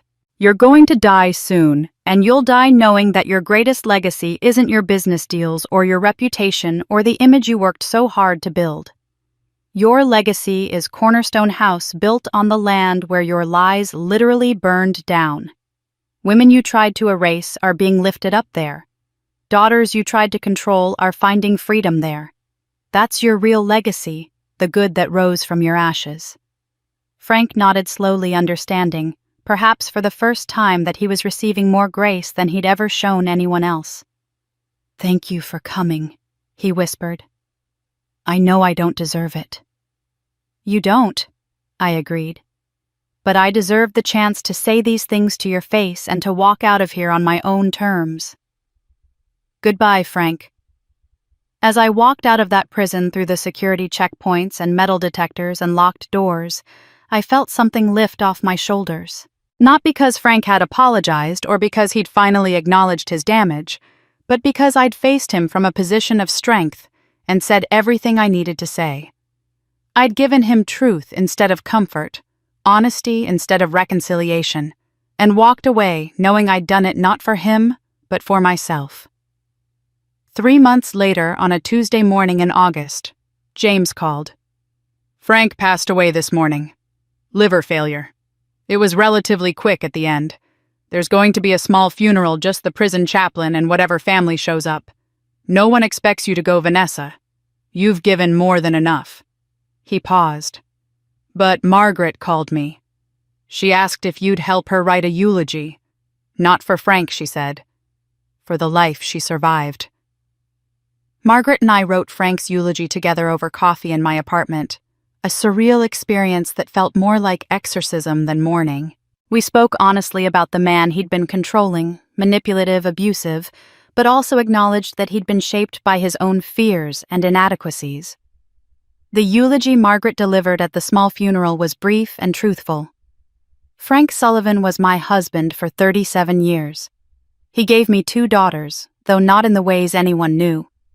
He taught me about control and fear, and eventually he taught me about freedom by showing me what I needed to escape from. I hope he found peace at the end. I know I've found it now." Only 6 people attended Margaret Lily, Uncle James, the prison chaplain, and 2 distant cousins who came out of obligation. I stayed home, having said everything I needed to say in that prison visiting room. 1 year after the fire that nearly took Margaret's life, Cornerstone House stood completed on the exact site where Frank's House of Lies had once stood. The building was nothing like the old colonial that had burned. This structure was modern and welcoming, built with wide windows that let in abundant natural light ramps for accessibility and an open floor plan that felt spacious rather than institutional. The architect, a woman who'd escaped an abusive marriage herself, had designed it with intention. No dark corners, no rooms that couldn't be easily exited, no spaces where someone could feel trapped. Inside were 6 private apartment units, each with a small kitchenette and bathroom providing temporary housing for women and children fleeing dangerous situations. The communal areas included a large kitchen where residents could cook together and learn financial literacy through meal planning. A children's playroom painted in cheerful colors with donated toys and books. A small library with legal resources and self-help materials. Therapy rooms where licensed counselors volunteered their time, and offices where attorneys provided free consultations on restraining orders, divorce proceedings, and custody disputes. Outside, we'd built a garden with raised beds where residents could grow vegetables and herbs, a therapeutic space where hands and soil could begin healing hearts. And at the building's corner, embedded in the foundation where everyone entering would see it was the cornerstone, Uncle James had commissioned a granite block engraved with, "Founded by Vanessa Sullivan, built on truth, standing in grace." Opening day arrived on a perfect October afternoon, exactly 1 year after that terrible wedding. The community turned out in force. Mayor Richardson and 3 council members, Pastor Michael and what seemed like half the church congregation, Mrs. Patterson and Mrs. Whitaker, and dozens of other older women who'd quietly supported the project, local contractors, who'd donated labor and reporters from 3 newspapers. But most importantly, there were the first residents, Patricia, a 62-year-old woman leaving a 40-year marriage, Maya, a 35-year-old mother of 2 escaping financial abuse, and Jennifer, a 50-year-old whose adult children had isolated her from friends and controlled her finances. The ribbon-cutting ceremony was simple, but profound. Margaret stood beside me wearing a blue dress and the confident posture of a woman who'd reclaimed her own life. She'd moved into a small apartment I'd helped her secure, started volunteering with a domestic violence hotline, and rebuilt her relationship with both her daughters through consistent action rather than empty promises. Lily stood on my other side, having spent the past 6 months volunteering during construction and training to become a peer counselor for women who'd been manipulated by family members. She wore jeans and a Cornerstone House t-shirt, no longer needing designer labels to prove her worth. Emma held one end of the ceremonial ribbon, her social work degree completed, and an official internship at Cornerstone House beginning the following week. She'd started calling me Mom 3 months earlier, tentatively at first, and then with increasing ease, and the word still made my heart swell every time I heard it. The 4 of us, 3 generations of women who'd been controlled, separated, and wounded by one man's pathology, stood united by truth and ready to cut a ribbon that symbolized so much more than a building opening. Uncle James stepped forward to offer a dedicatory prayer, his voice steady and full of emotion. My brother Robert believed in justice that heals, not just punishes. He believed in protecting the vulnerable and giving voice to the voiceless. This building is his legacy too, the dream he had of a world where women don't have to choose between safety and survival. May everyone who enters here find the protection, resources, and dignity that Robert would have wanted for his daughter, and for all daughters. Dr. Marcus Chen, who'd become an unexpected friend over the past months, and who'd formed a careful, respectful relationship with Lily, announced he'd be providing pro bono medical consultations 1 day a week for residents. Even Michael Torres, Ethan's former business partner, who'd had no knowledge of the fraud, donated office supplies and computer equipment as a gesture of repentance for what his company had inadvertently enabled. We cut the ribbon together, 4 hands on 1 pair of scissors, and the crowd applauded as the doors officially opened. But the moment that mattered most came during the speaking portion of the ceremony, when Patricia asked if she could say a few words. She stood at the microphone, a dignified woman with silver hair and hands that trembled slightly as she adjusted the mic. "I'm 62 years old," she began. "I was married for 40 years to a man who controlled every penny, every decision, every friendship. When his control turned to physical violence last year, I knew I had to leave. But I had no credit in my own name, no bank account he didn't monitor, no job history because he'd made me quit working 35 years ago. My adult children sided with their father because they couldn't imagine the respectable man they knew could be what he actually was." Her voice strengthened. "I lived in my car for 2 weeks before a social worker told me about Cornerstone House. This place gave me more than a roof and more than a bed. It gave me back my name. For 40 years, I was his wife, their mother. Someone defined entirely by her relationships to other people. Here, I'm Patricia, just Patricia, and I'm rebuilding a life where I get to decide who I am." The audience was utterly silent, except for the sound of people crying quietly. I walked over and embraced Patricia, and she whispered in my ear, "Thank you for understanding that abuse doesn't always leave bruises. Sometimes it just leaves you erased." As the ceremony concluded and guests began touring the building, I slipped away to the garden, needing a moment alone to process everything. The October sun was setting, painting the sky in shades of orange and gold, and I stood among the raised beds thinking about how far we'd all come in a year. Emma found me there, her smile bright and her eyes sparkling. "Mom," she said, and I still felt that flutter of joy at the word, "There's someone who wants to meet you. She just arrived. She says her name is Grace, and she heard you built a table where adopted girls don't eat on the floor." Grace turned out to be a young mother of 2 who'd seen a news article about Cornerstone House and traveled 3 hours with everything she owned in 2 garbage bags. Her story of escaping trafficking was harrowing, but her determination to build a new life was fiercer.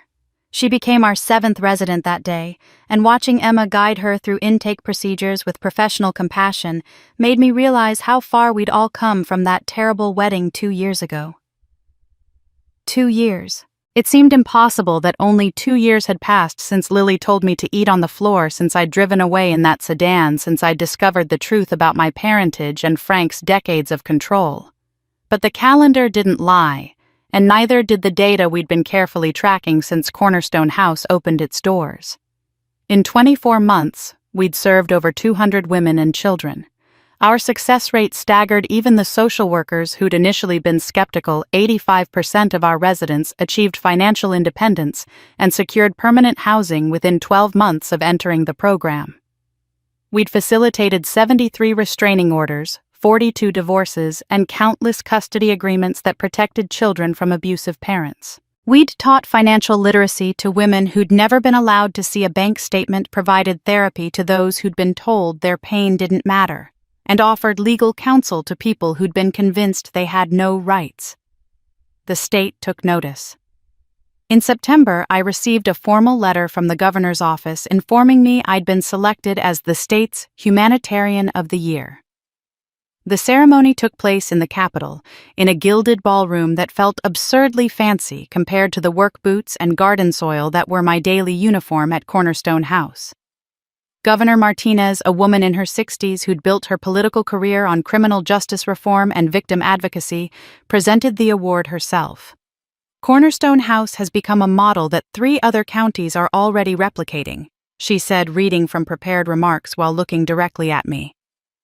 Vanessa Sullivan didn't just build a shelter. She built a philosophy that the women's society dismisses and discards are often the strongest foundation for communities that value dignity, truth, and justice.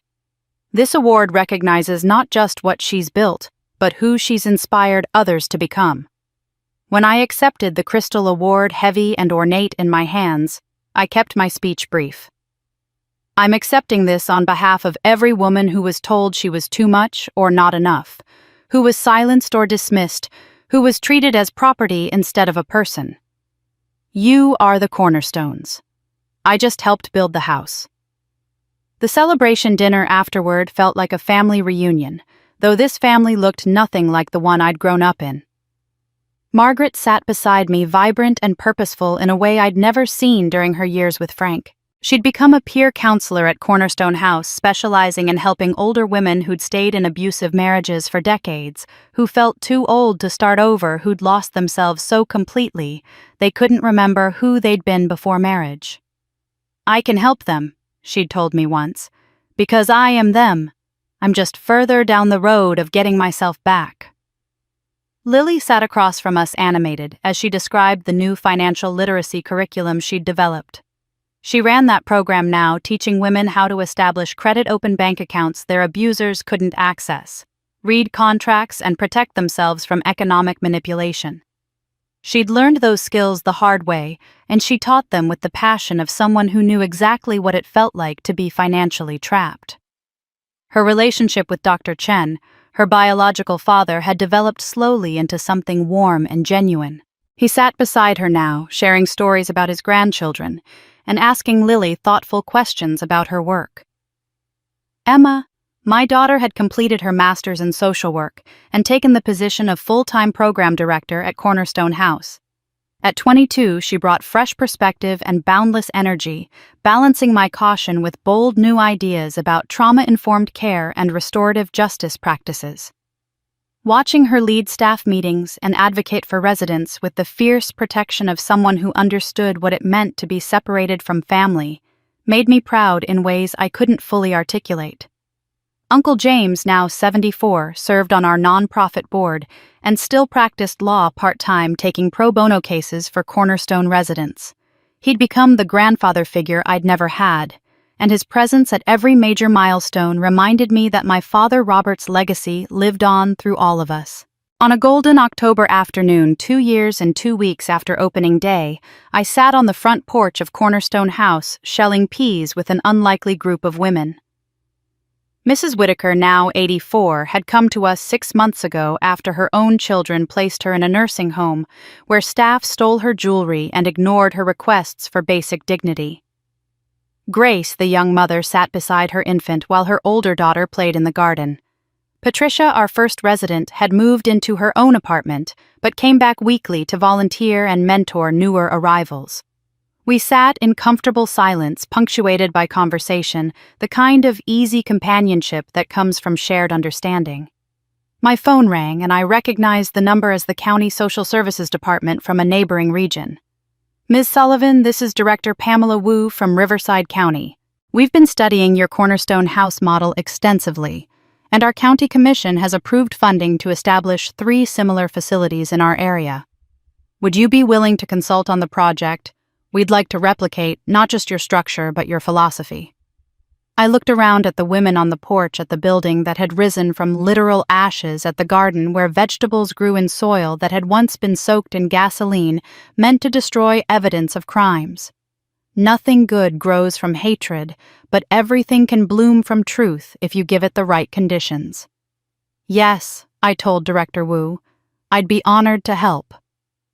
After I hung up, I pulled out my planner and opened to a fresh page. At the top, I wrote, Chapter 2, Building More Corners. Mrs. Whitaker leaned over to see what I was writing and chuckled. "Still more work to do?" she asked. "Always," I said, smiling. "But that's the thing about building foundations. Once you prove something can stand, others want to build on it too." Grace, who'd been quiet, spoke up tentatively. "Vanessa, would you tell us how this all started? I've heard pieces, but I'd like to know the whole story." The other women murmured agreement, and I set down my planner, looking at each of them in turn. "Let me tell you about a wedding where someone told me I wasn't fit to sit at the table. I began watching the sunset paint the sky in shades of amber and rose. I was told that adopted girls eat on the floor. And you know what? In that moment, something inside me that had been bending for 37 years finally stopped bending and started building instead." I paused, gathering my thoughts. Here's what I learned. They thought my silence was weakness. They thought when I didn't scream or cry or make a scene, it meant I was accepting their cruelty. But silence was just me building the table. I was gathering resources, documenting evidence, learning contracts and laws, establishing boundaries. They didn't even know existed until they crossed them. And now, I gestured to the building behind us, to the garden, to the women gathered together in safety and dignity. Now everyone has a seat. The women sat quietly for a moment. Then Mrs. Whitaker raised her glass of iced tea. "To building tables," she said. We all raised our glasses, and in that simple gesture, I felt the weight of everything we'd survived and everything we'd built. The story that started with humiliation had transformed into hope. The girl who'd been told to eat on the floor had become the woman who made sure no one ever had to hear those words again. And somewhere I liked to think my father Robert was smiling. As the evening settled into comfortable quiet, and the women around me began gathering their things to head inside for dinner, I stayed on the porch a little longer, watching the last rays of sunlight fade behind the trees that lined the property. 2 years ago, I couldn't have imagined this moment, this peace, this purpose, this family built not on blood or obligation, but on truth and choice. I thought about that wedding, about standing in a church vestibule and hearing words designed to humiliate me in front of 200 people. I thought about the girl I'd been for 37 years, always trying to earn love that was never freely given, always proving my worth to people who'd decided I had none. And I thought about the woman I'd become, not in spite of that humiliation, but because I finally understood that their cruelty said everything about them and nothing about me. The journey from that moment to this one wasn't easy. It required facing painful truths about my family, about systems that enable abuse, about my own complicity in accepting less than I deserved. It required learning the difference between forgiveness and reconciliation, between kindness and enabling, between keeping peace and keeping safe. Most importantly, it required understanding that setting boundaries isn't betrayal, it's self-respect. If you're listening to this story and recognizing pieces of your own life in it, I want you to know something. You are not alone. Whether you're the woman who's been told she should be grateful for scraps, the daughter who's been erased from family photos, the mother who's been controlled through fear, or the sister who's been programmed to compete instead of connect, you are not alone, and your silence doesn't have to be permanent. Building your own table doesn't mean you're destroying someone else's. It means you're finally claiming the dignity you were born deserving. And sometimes the most powerful thing you can do is simply stop accepting the unacceptable. Cornerstone House exists because one woman decided that eating on the floor was not her destiny. But it thrives because hundreds of women decided the same thing for themselves. That's the real story here. Not one person's triumph, but a community's choice to value truth over appearances, safety over silence, and dignity over control. Now I want to hear from you. Have you ever had a moment where you had to choose between keeping peace and keeping your dignity? Have you set boundaries that felt terrifying but necessary? Or maybe you're still in that moment trying to decide whether you deserve better than what you've been accepting. Whatever your story is, I'd love to hear it in the comments below. If this story resonated with you, if it made you think differently about family forgiveness or what it means to build a life on your own terms, please consider subscribing to this channel. Share this video with someone who might need to hear that their silence can become strength, that rejection can become foundation, and that the tables we build for ourselves are always big enough to welcome others. Thank you for listening to my story. Thank you for being part of this community. And remember, they thought silence was weakness. But silence was just us building the table. And now everyone has a seat.